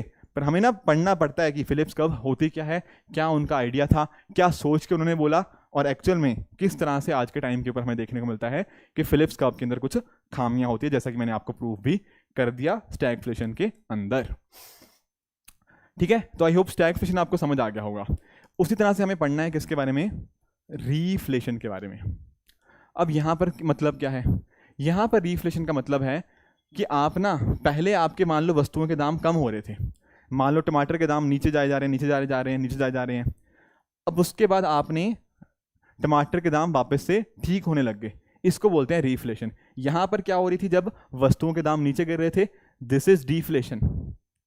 और जब आपने उसको कहीं ना कहीं वापस उठा लिया ऊपर की तरफ, इसको बोलते हैं रीफ्लेशन। वर्ड ही क्या है? री वापस से आपने उसको सही डायरेक्शन में ले आए हो, मतलब चीज़ों के दाम थोड़े अब इंक्रीज होने लग जाएंगे। तो कैसे सर ये ऐसी चीज़ें कैसे होती हैं? कहीं ना कहीं अगर मान लो आपने लोगों की जेब में पैसा डाल दिया, तो अकॉर्डिंगली जो चीज़ों के दाम कम हो रहे थे, अब लोग ज़्यादा डिमांड करेंगे तो उसके दाम बढ़ने लग जाएंगे, खर्चा बढ़ गया हो गया, या फिर टैक्सेस कम कर दिए, टैक्सेस कम हुए तो क्या हुआ? लोगों की जेब में ज़्यादा पैसा है तो वो ज़्यादा खर्च कर पाएंगे। तो इसी को बोलते हैं आपका रीफ्लेशन। क्लियर हुआ? ठीक है। एक टर्म इसी के साथ होती है आपकी स्ट्रक्चरल इन्फ्लेशन। यहाँ पर जैसे फॉर एग्जांपल मैं आपको एग्जांपल देता हूँ आपकी दालों का और एमएसपी का। आपने नोटिस किया है कई बार पता क्या होता है? मिनिमम सपोर्ट प्राइस आप जानते होंगे, सरकार एमएसपी अनाउंस करती है। ठीक है, एमएसपी कोई गलत चीज़ नहीं है, ठीक है ना? बट कई बार पता क्या होता है, सरकार को ना किसानों के दबाव में आकर कई बार सरकार क्या करती है, एमएसपी को ज़्यादा बढ़ा देती है। ठीक है, ध्यान से समझना, यहाँ पे ये मत सोचना कि मैं सर किसानों के अगेंस्ट में है, नहीं, बिल्कुल भी नहीं। मैं खुद भी एक किसान फैमिली से ही आता हूँ, तो बिल्कुल किसानों का अगेंस्ट नहीं हूँ। पर कई बार पता क्या होता है, मैं जो मैं बात करने चाह रहा हूँ कि कई बार क्या होता है, एमएसपी को ना इस वजह से बढ़ा दिया जाता है पॉलिटिकल कारणों की वजह से। हो सकता है किसी स्टेट में या किसी एरिया के अंदर इलेक्शन आ रहे हों और वहाँ पर हमारी गवर्नमेंट चाहे कि यार अच्छा लोगों के वोट चाहिए, तो उस चक्कर में पता क्या किया उन्होंने, मान लो एमएसपी बहुत ज़्यादा बढ़ा दिया। अब खुद बताओ, अगर एमएसपी ज़्यादा होगा कहीं ना कहीं आपकी दालों के दाम नहीं बढ़ जाएंगे, और दालों के दाम बढ़ जाएंगे तो क्या होगा? इन्फ्लेशन बढ़ जाएगी, महंगाई बढ़ जाएगी। बिल्कुल ठीक बात है। इसी को क्या बोलते हैं? Structure inflation. यहाँ पर आपकी जो इकोनॉमिक पॉलिसीज़ होती है ना, उसकी वजह से कहीं ना कहीं अगर चीज़ों के दाम बढ़ते हैं, उसका नाम है स्ट्रक्चर इन्फ्लेशन। ये कुछ टर्म्स है, तो आपको ना इन टर्म्स को बहुत ही क्लैरिटी से समझना चाहिए। कोई भी टर्म यूपीएससी कभी ना कभी पूछ सकती है। ऑलरेडी बहुत सारे क्वेश्चन हमने देखे भी जो यूपीएससी ऑलरेडी हमसे पूछ चुकी है। यहाँ पर ये देखते हैं आगे कि WPI CPI ये क्या चीज़ें होती हैं। देखो सिंपल सा आप एग्जांपल समझो, मान लो कोई चीज़, मतलब मान लो मैन्युफैक्चरर है यहाँ पे, इसने कोई सामान बनाया, ठीक है ना? ये सामान किसके पास जाएगा? सबसे पहले जाएगा ये होलसेलर के पास, फिर जाएगा ये रिटेलर के पास, फिर जाएगा ये हमारे कस्टमर के पास। कस्टमर जैसे कि मैं और आपके जैसे लोग, रिटेलर जहाँ पे आप दुकान से जिससे आप सामान खरीदोगे, होलसेलर जो आपका बड़े लेवल के ऊपर होता है, ठीक है ना, कि जिसके पास एक, जिससे रिटेलर खरीदता है, बड़े लेवल के ऊपर इसके पास सामान होगा, और ये मैन्युफैक्चरर तो आप जानते ही होंगे। अब हमें ना ये देखना है यार महंगाई कहाँ पे बढ़ रही है, ठीक है ना? तो हमें देखना पड़ेगा, हो सकता है हम होलसेल लेवल के ऊपर चेक करें, वहाँ पर देख सकते हैं कि चीज़ों के क्या दाम हैं। हम कस्टमर लेवल के ऊपर देख सकते हैं कस्टमर को महंगाई कितनी फील हो रही है। तो यही हमें सारी चीज़ें पढ़नी है प्राइस इंडेक्स की फॉर्म के अंदर। जैसे कि फॉर एग्जांपल यहाँ पे अभी हम क्या पढ़ रहे हैं आपके WPI को। WPI क्या है आपका? Wholesale price index. तो यहाँ पर पता क्या हो रहा है, होलसेल लेवल के ऊपर हम यहाँ पे चीज़ें को देखने की कोशिश कर रहे हैं कि उनके दामों के अंदर क्या चेंजेस देखने को मिलते हैं। जैसे फॉर एग्जांपल किसी चीज़ को बड़े लेवल के ऊपर सेल किया जाता है ना, जिसको हम बल्क सेल बोलते हैं, उसके अंदर चीज़ों के दाम देख रहे हैं। यहाँ पर इंपॉर्टेंट चीज़ आपको ध्यान में रखनी है कि होलसेल प्राइस इंडेक्स के अंदर आपकी जो गुड्स होती हैं वो तो इंक्लूड होती हैं, पर आपकी जो सर्विसेज होती हैं वो इंक्लूड नहीं होती। ठीक है ना, सर्विसेज इंक्लूड यहाँ पे नहीं होती होलसेल प्राइस इंडेक्स के अंदर। तो ये बात आपको यहाँ पे ध्यान में रखनी है। ठीक है ना, तो इसको आप देखने की कोशिश करो। ठीक है ना, कि होलसेल प्राइस इंडेक्स, जो भी कोई चीज़ें आप जिनको आप टच कर सकते हो, ठीक है, जिनको आप टच कर सकते हो वो आपकी होती हैं गुड्स। तो गुड्स की हम जब बात कर लेते हैं तो वो होती हैं टेंजिबल। टेंजिबल के केस में क्या होता है कि आप उनको टच कर पाओगे, जैसे आप लैपटॉप को टच कर सकते हो, आप इस टेबल को टच कर पाओगे। ये टेंजिबल चीज़ें क्या होती है? गुड्स होती हैं। वेयर एज जैसे मैं आपको पढ़ा रहा हूँ, ये क्या होगी? आपकी सर्विसेज होगी। सर्विसेज को आप टच थोड़ी कर पाओगे, ठीक है ना, वो इनटेंजिबल होती हैं। तो ध्यान क्या रखना है, होलसेल प्राइस इंडेक्स WPI के अंदर आपकी सर्विसेज इंक्लूड नहीं होती, पर आपकी गुड्स इंक्लूड होती हैं। आई बात समझ में?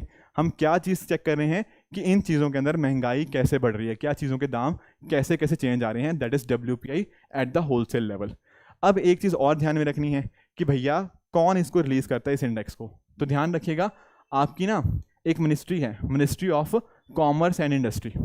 इसके अंदर एक डिपार्टमेंट है DPIIT, department for promotion of industry and internal trade. इसके अंदर एक ऑफिस है, ऑफिस ऑफ इकोनॉमिक एडवाइजर। ये पर्टिकुलर ऑफिस इस WPI को रिलीज करता है। तो पहली बात, इसका मीनिंग क्लियर होना चाहिए कि WPI होता क्या है, कौन इसको रिलीज करता है, एंड साथ साथ इसका जो बेस ईयर है 11-12 ये भी आपको पता होना चाहिए। तो इस तरह से आपको ना WPI का डेटा आपको देखने को मिलता रहता है। तो करंट अफेयर्स जैसे आते रहते हैं ना, मैंने बताया ना आपको प्रीलिम बूस्टर के अंदर, जब भी अगला डेटा आएगा मैं प्रीलिम बूस्टर के अंदर उसको डेफिनेटली आपको कवर करूंगा ही करूंगा। तो ओनली ऐसे एक्सटेंड पे आप इसको करंट अफेयर्स जरूर इसको फॉलो करते रहिए। ठीक है, तो इसके अंदर ये अलग अलग होते हैं, डिफरेंट पार्ट्स होते हैं। ठीक है, थोड़ा ना करंट मुद्दा ज़्यादा रहता है, तो आपको डेटा ये सब नहीं दिखाऊंगा क्योंकि डेटा ये पुराना हो जाएगा। आपको अगले साल एग्जाम देना है तो डेटा ये चेंज होता रहता है, ये सारे इंडेक्सेस वगैरह। बट एनीवेज इसके अंदर क्या क्या आता है, इसके अंदर आ जाता है आपका मैन्युफैक्चर्ड प्रोडक्ट्स, उनका वेटेज है 64%। आपका फ्यूल एंड पावर हो गया, और प्राइमरी आर्टिकल्स, प्राइमरी आर्टिकल्स का वेटेज है 22%, एंड फ्यूल एंड पावर का लगभग 13% आपको वेटेज यहाँ पे देखने को मिल जाएगा। अब देखो, हमने WPI पढ़ लिया। WPI क्या था? होलसेल प्राइस इंडेक्स, कि होलसेल लेवल के ऊपर, पर हम कंज्यूमर लेवल के ऊपर भी देखना चाहेंगे ना कि वहाँ पर कंज्यूमर को कैसे फील होता है चेंजेस। ठीक है ना, तो यहाँ पर हम क्या देख रहे हैं, गुड्स एंड सर्विसेज। अब ध्यान रखना, यहाँ दोनों चीज़ें देखी जाती हैं CPI के अंदर, गुड्स भी सर्विसेज की। WPI के अंदर सिर्फ और सिर्फ हम गुड्स की बात करते हैं, सर्विसेज की वहाँ पे कोई बात नहीं होती, पर CPI के अंदर गुड्स सर्विसेज दोनों की बात करी जाती है। अब CPI के अंदर ना आपको डिफरेंट अलग अलग चीज़ें देखने को मिल जाएंगी। जैसे फॉर एग्जांपल यहाँ CPI फॉर इंडस्ट्रियल वर्कर्स होता है, CPI फॉर एग्रीकल्चर लेबर होता है।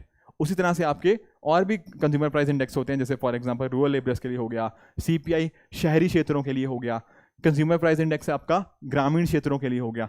तो ये सारे हमें यहाँ पे देखने को मिलते हैं डिपेंडिंग अपॉन कि कैसा हमारा कस्टमर है। ठीक है ना, उस हिसाब से हम देखते हैं। क्योंकि आप खुद सोचो, अगर आप ऐसा सोचोगे कि यार अर्बन एरिया में हो सकता है महंगाई बहुत तेज़ी से बढ़ रही हो, रूरल एरियाज़ के अंदर महंगाई शायद कम रेट से बढ़ रही हो, तो ये चीज़ें हमें पता होनी चाहिए ना, तभी तो अकॉर्डिंगली हम पॉलिसीज़ बना पाएंगे। तो ये सारे फ़र्क हमें इनके बीच में अलग अलग पता होना चाहिए। साथ में जो इंडस्ट्रियल वर्कर, एग्रीकल्चर लेबर, इनके रिगार्डिंग अलग अलग हमें बास्केट ऑफ गुड्स देखने को मिलती है। क्योंकि आप खुद देखो, अर्बन एरिया वाला हो सकता है किसी और चीज़ को कंज्यूम करता हो, रूरल एरिया वाला कुछ और चीज़ को कंज्यूम करता हो, एग्रीकल्चर लेबर के लिए कोई और चीज़ें इंपॉर्टेंट हो। तो ये सारे उस हिसाब से बनाए गए हैं कि किसको कितना इंपैक्ट उस चीज़ का हो रहा है। ध्यान रखने वाली बात यह है कि जब हम बात करते हैं CPI इंडस्ट्रियल वर्कर की, CPI agriculture labour and rural labour की, तो यहाँ पर इसको कौन रिलीज करता है? आपका लेबर ब्यूरो। ठीक है, वेरस जब मैं बात करता हूँ CPI अर्बन और CPI रूरल की, यहाँ पर कौन इसको रिलीज कर रहा है? आपका CSO, rather I should say जो NSO है। ठीक है ना, दरअसल में होता क्या था ना, पहले दो होते थे, NSSO और CSO, ये दो बॉडीज हुआ करती थी, इनको हमने मर्ज कर दिया है और आज के टाइम पर ये NSO बन चुका है, नेशनल स्टैटिस्टिकल ऑफिस। तो ये NSO आज के टाइम के ऊपर रिलीज करता है, जो कि mostly ministry of statistic and programme implementation के अंतर्गत ये आता है। क्लियर हुई बात? अब आप लोग सोच रहे होंगे, सर हमने ना कई बार न्यूज़ के अंदर सुना है कि जो महंगाई है, बेसिकली जो इन्फ्लेशन है, उसको हमें 4 ± 2 की रेंज में मेंटेन करना है। बेसिकली 2 से 6% के बीच में मेंटेन करना है। ये किस इन्फ्लेशन की बात कर रहे हैं यहाँ पे? देखो यहाँ पर हम बात करते हैं CPI कंबाइंड की। होता क्या है ना, जो आपका CPI अर्बन और CPI रूरल, इनको मिलाकर एक बनाया जाता है, that is known what, CPI combined. तो जो CPI कंबाइंड होता है उसको हमें 2 से 6% की रेंज में रखना पड़ता है। बेसिकली 4 ± 2 का टारगेट होता है। तो जो RBI हम इसको यूज़ करते हैं ना, जो हम मॉनेटरी पॉलिसी कमेटी का डिस्कशन करते हैं कि हाँ इतना इन्फ्लेशन रखना है, तो उसी को यहाँ पे बात करी गई है। तो ये चीज़ें बाकी आप बेस ईयर वगैरह देख सकते हो, बट पॉइंट ये था कि क्या उसका मीनिंग क्या होता है, कौन कौन उसको रिलीज़ करता है। तो आई होप ये चीज़ें आप सारी समझ पाए होंगे। अब जैसा हमने WPI के केस में देखा था अलग अलग पैरामीटर, सिमिलरली यहाँ पर भी CPI केस में हमें अलग अलग पैरामीटर देखने को मिल जाते हैं। जैसे आपका फूड एंड बेवरेजेस हो गया। अब नोटिस करो कितना इंपॉर्टेंट वेटेज है यहाँ पे आपका रूरल के अंदर, कंबाइंड के अंदर भी देख सकते हो, ठीक है ना, यहाँ पर भी इधर आप देख सकते हो इस पर्टिकुलर वेटेज को। उसी तरह से पान, टबाको, इंटॉक्सिकेंट हो गया, क्लोथिंग एंड फुटवेयर हो गया, housing, fuel and light, miscellaneous, इस तरह से अलग अलग पैरामीटर हमें यहाँ पे देखने को मिल जाते हैं इन कंज्यूमर प्राइस इंडेक्स। ठीक है, प्रोड्यूसर प्राइस इंडेक्स भी होता है, यहाँ पर ये सेलर पर्सपेक्टिव को ज़्यादा देखता है, उसकी ज़्यादा हम जिक्र करते नहीं है। हमारे यहाँ पे इंडिया में CPI और WPI का ज़्यादा जिक्र किया जाता है। अब इसके साथ ही ना एक और तरह की इन्फ्लेशन होती है, उसको हम बोलते हैं हेडलाइन और कोर। समझते हैं इस चीज़ को। हेडलाइन ना वर्ड दरअसल में आपकी न्यूज़पेपर हेडलाइन से ही आया है। आप पढ़ते हो ना न्यूज़पेपर के अंदर कि यार महंगाई इतनी ज़्यादा है, तो दरअसल में उसी चीज़ को शो कर रहा है। हेडलाइन के अंदर क्या हो रहा है कि आपके ना कुछ ऐसी वस्तुएं भी होंगी, जैसे फॉर एग्जांपल आपके खाने की सब्जियों के दाम, बेसिकली फूड इन्फ्लेशन जिसको बोलते हैं, आपके तेल के दाम, फ्यूल इन्फ्लेशन जिसको हम बोलते हैं। तो जो फूड हो गया और ये फ्यूल हो गया, इनके दाम ना बहुत तेज़ी से ऊपर नीचे जाते हैं। बेसिकली क्या होते हैं, ये वोलेटाइल बड़े होते हैं, अचानक से कभी ऊपर, अचानक से कभी नीचे। तो यहाँ पर हेडलाइन के अंदर ना इनको भी लिया जाता है। समझ रहे हो कि यहाँ पर आपकी जो वोलेटाइल चीज़ें हैं जिनके दाम बड़ी तेज़ी से ऊपर नीचे जाते हैं, जैसे फूड और फ्यूल, उनको इंक्लूड करके यहाँ पर बताया जाता है। अब इसको याद कैसे करेंगे सर? देखो आप हेडलाइन पढ़ते हो, न्यूज़पेपर हेडलाइन बिल्कुल पढ़ते हैं, तो हमारे लिए क्या इंपॉर्टेंट है? क्या हमारे लिए फूड इंपॉर्टेंट नहीं है? बिल्कुल इंपॉर्टेंट है। क्या हमारे लिए फ्यूल इंपॉर्टेंट नहीं है? बिल्कुल इंपॉर्टेंट है। तो हेडलाइन इन्फ्लेशन के अंदर आप इंक्लूड करोगे वोलेटाइल चीज़ों को। क्लियर हुआ? तो यहाँ पे टोटल इन्फ्लेशन को कैलकुलेट किया जाता है। वेरएस जब मैं बात करता हूँ ना आपकी कोर इन्फ्लेशन को, तो कोर इन्फ्लेशन में से ना ये चीज़ें माइनस हो जाती हैं। कोर इन्फ्लेशन का मतलब क्या है? Headline inflation minus food inflation minus fuel inflation. Basically food और फ्यूल को हटा के बाकी के जो प्रोडक्ट्स होंगे उनकी हम इन्फ्लेशन देखेंगे। तो वोलेटाइल चीज़ें यहाँ पे हटा दी गई हैं, तो इसलिए इसको बोलते हैं कोर। ठीक है, ऐसा मान लो कि ये हो गया आपका हेडलाइन जिसमें सारी चीज़ें आ गई, फिर आपका आ गया अंदर एक कोर इन्फ्लेशन। यहाँ पर बाहर जो फूड हो गया, फ्यूल हो गया, आपने इस तरह की वोलेटाइल चीज़ों को यहाँ पे हटा दिया, तो बाकी बचा क्या रह गया आपके पास? Core inflation. ये छोटा छोटा फर्क है, आपको पता होना चाहिए। कुछ और 2-4 टर्म्स और भी हैं, जैसे फॉर एग्जांपल आपका होर्डिंग इन्फ्लेशन। होर्डिंग आप समझते होंगे कि आपने इलीगली होर्डिंग कर ली किसी चीज़ की। मान लो टमाटर का दाम ज़्यादा था मार्केट के अंदर, आपने टमाटर अपने गोडाउन के अंदर आर्टिफिशियली स्टोर करके रख लिए। जब मार्केट में दाम और बढ़ गया तब आपने मार्केट में उनको निकाल दिया, तो इसको बोलते हैं होर्डिंग। आपने अपने यहाँ पर क्या कर दिया, अपने पास अकोमोडेट कर लिया ज़्यादातर क्वांटिटीज़ ऑफ गुड्स, इसको बोलते हैं होर्डिंग इन्फ्लेशन। एक वर्ड और है, दैट इज इम्पोर्टेड। इम्पोर्टेड मतलब दूसरी कंट्री से लिंक्ड। इंपोर्ट करवाते हो ना दूसरी कंट्री से कोई चीज़, तो अगर मान लो जैसे फॉर एग्जांपल आप फ्यूल की बात करो, मान लो कच्चा तेल है, अगर कच्चे तेल के दाम बढ़ जाएंगे तो अकॉर्डिंगली क्या होगा, हमारे यहाँ पे उसका इंपैक्ट आएगा नहीं आएगा? बिल्कुल आएगा, क्योंकि हम उसको इंपोर्ट करवा रहे हैं। अगर वहाँ पर कच्चा तेल बढ़ गया, उसका इंपैक्ट हमारे ऊपर आ रहा है, तो इसको हम इंपोर्टेड इन्फ्लेशन बोल सकते हैं। कई बार ऐसा भी तो होता है, जैसे फॉर एग्जाम्पल $1 इक्वल टू मान लो आज 75 चल रहा है, कल को $1 इक्वल टू 85 रुपीज़ हो जाए, तो यहाँ पर हमारा रुपी डेप्रिशिएट कर गया, नीचे आ गया, हमारा रुपी का वैल्यू जो थी वो नीचे आ गई, है कि नहीं? तो ऐसे टाइम के अंदर मान लो हम बाहर से कोई चीज़ मंगा रहे हैं, तो बाहर से कोई चीज़ मंगाने के लिए हमें ज़्यादा पैसा देना पड़ेगा, राइट? तो उसको भी हम क्या बोलते हैं, इंपोर्टेड इन्फ्लेशन के अंदर ये चीज़ें आ जाती हैं। तो ये कुछ टर्म्स थी जो हमें पता होनी चाहिए थी। बाकी उसी तरह से अगर आपने नेट से ना, अगर हाउसिंग के अंदर आपने देखना हो कि भैया घरों के दाम कैसे बढ़ रहे हैं, तो वहाँ पर हमारे पास एक रेजिडेक्स करके एक इंडेक्स होता है, इसको नेशनल हाउसिंग बैंक निकालता है और इसका बेस ईयर 2017 है। यहाँ पर हम देखते हैं कि हाँ घरों के दामों के अंदर क्या क्या चीज़ें के अंदर क्या वेरिएशन आ रहा है।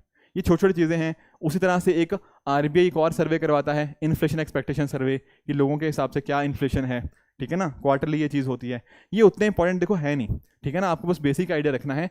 उसी तरह से बैंकिंग बिजनेस सर्विस प्राइस हो गया, ये भी RBI करवाता है। ये देखता है कि मान लो डिमांड ड्राफ्ट हो गया, आपके चेक हो गया, आपके फॉरेन चेक्स हो गया, इनके रिगार्डिंग क्या क्या चीज़ों के अंदर कितना वेरिएशन आया उनके प्राइस के अंदर, तो वो इसके अंदर देख लिया जाता है।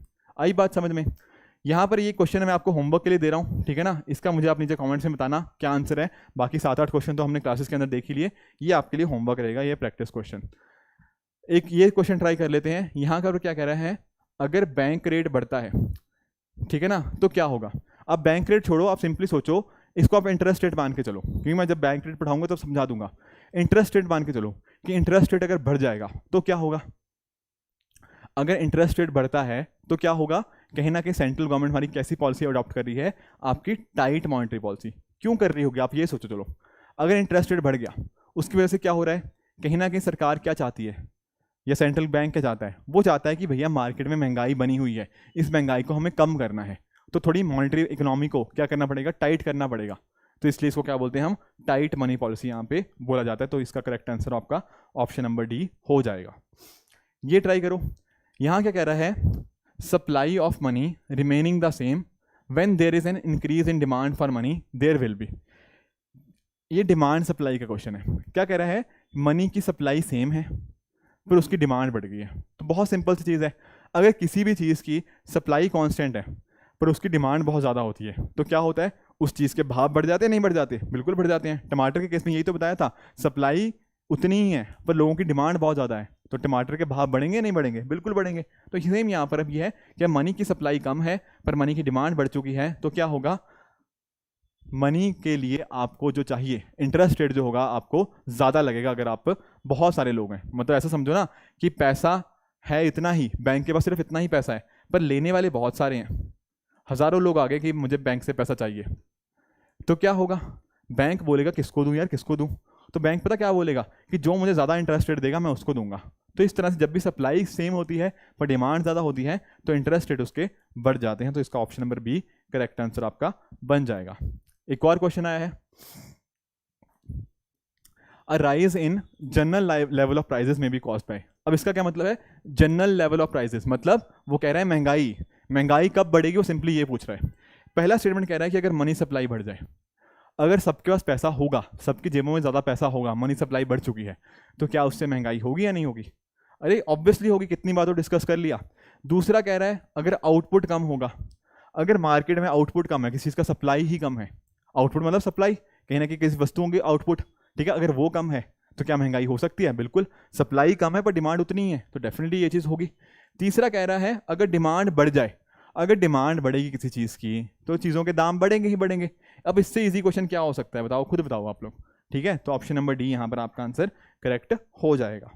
क्लियर है, ठीक है। ये कुछ क्वेश्चन है एग्रीकल्चर के रिगार्डिंग भी, ये एक्चुअली मैं एग्रीकल्चर के अंदर भी डिस्कस करूंगा, ठीक है, तो वहीं डिस्कस कर लेते हैं इसको, क्योंकि थोड़ा एग्रीकल्चर के रिगार्डिंग है, तो इस क्वेश्चन को वहाँ पे हम डिस्कस कर लेंगे, ठीक है।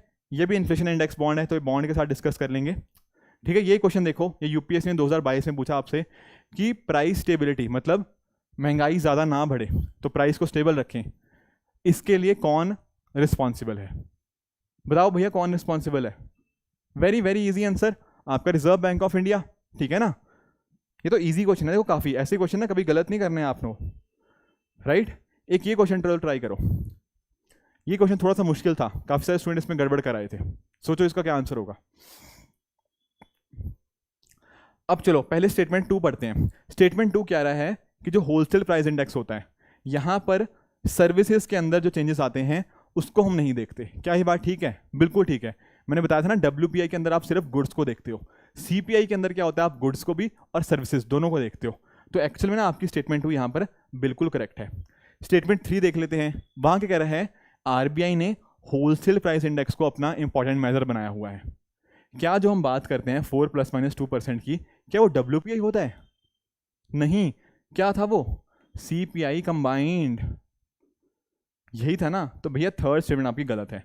तो एक्चुअल में आपका आंसर क्या बनेगा, आपका आंसर आएगा ए या बी में से कोई। तो अब ए स्टेटमेंट को पढ़ो, यहाँ कह रहा है जो फूड की वेटेज होती है वो CPI के अंदर ज़्यादा होती है और WPI के अंदर कम होती है। वो टेबल याद है, वहाँ पर देखना फूड की कितनी ज़्यादा वेटेज थी CPI के अंदर। तो बिल्कुल करेक्ट है ये बात भी। दरअसल मैं अगर आपको सिंपली में बताऊँ ना, तो जो आपका फूड होता है वो CPI के अंदर ज़्यादा इंपॉर्टेंट होता है और जो फ्यूल होता है वो WPI के अंदर ज़्यादा इंपॉर्टेंट होता है। तो जो बात पहला स्टेटमेंट कह रहा है ये बात बिल्कुल करेक्ट है, आपका option number A 1 and 2 will be the correct answer in this particular case. हाँ जी, यहां पर क्या पूछ रहा है, सीपीआई फॉर इंडस्ट्रियल वर्कर, इसको कौन रिलीज करता है? याद करो वो वाला जब हम पढ़ा था ना सीपीआई अर्बन सीपीआई रूरल, हमने उसका तो देखा था कि हाँ भैया जो एनएसओ वो रिलीज करता था सीपीआई अर्बन रूरल को, पर इंडस्ट्रियल वर्कर का ये कौन रिलीज करता था? वेरी सिंपल आंसर, आपका लेबर ब्यूरो। यहाँ पे मैंने स्लाइड्स के अंदर बताया था आपको, याद करो इस चीज़ को, ठीक है? तो ये भी काफ़ी इजी ही क्वेश्चन है। तो आपने नोटिस किया कितने सारे क्वेश्चन इन्फ्लेशन के रिगार्डिंग हमें देखने को मिलते हैं, कम से कम 20 क्वेश्चन या 15-20 क्वेश्चन तो हमने क्लास में डिस्कस करे ही करे हैं, और काफ़ी इजी चैप्टर भी था, थोड़े कंसेप्चुअल टॉपिक्स भी थे जब मैंने समझाया आपको कि हाँ थोड़ा और अटेंटिव हो जाइए, क्योंकि अक्सर ना स्टूडेंट्स को कन्फ्यूजन हो जाती है। पर मैंने कोशिश करी है कि हर पर्टिकुलर चीज़ के साथ ना आपको एक एक एग्जाम्पल देता रहूँ ताकि आपको चीज़ों की क्लैरिटी होती रहे, आप उन एग्जाम्पल को अच्छे से समझ पाओ, ठीक है? तो आप जैसा कि समझ ही रहे होंगे कि इकोनॉमी जो टेक्निकल है पर टफ नहीं है, उसको कोशिश मेरी यही रहती है हर लेक्चर के अंदर आपको इन एग्जाम्पल के माध्यम से समझाने की, ताकि आप भी उस पर्टिकुलर चीज़ के साथ अग्री कर पाओ, ठीक है फ्रेंड्स? तो ये था आज का लेक्चर। आई होप आप सभी को आज का सेशन बहुत अच्छे से समझ आया होगा। इसी तरह से आप भी अपने एंड पे हार्ड वर्क करते रहिए। Keep working hard. Good bye and good luck.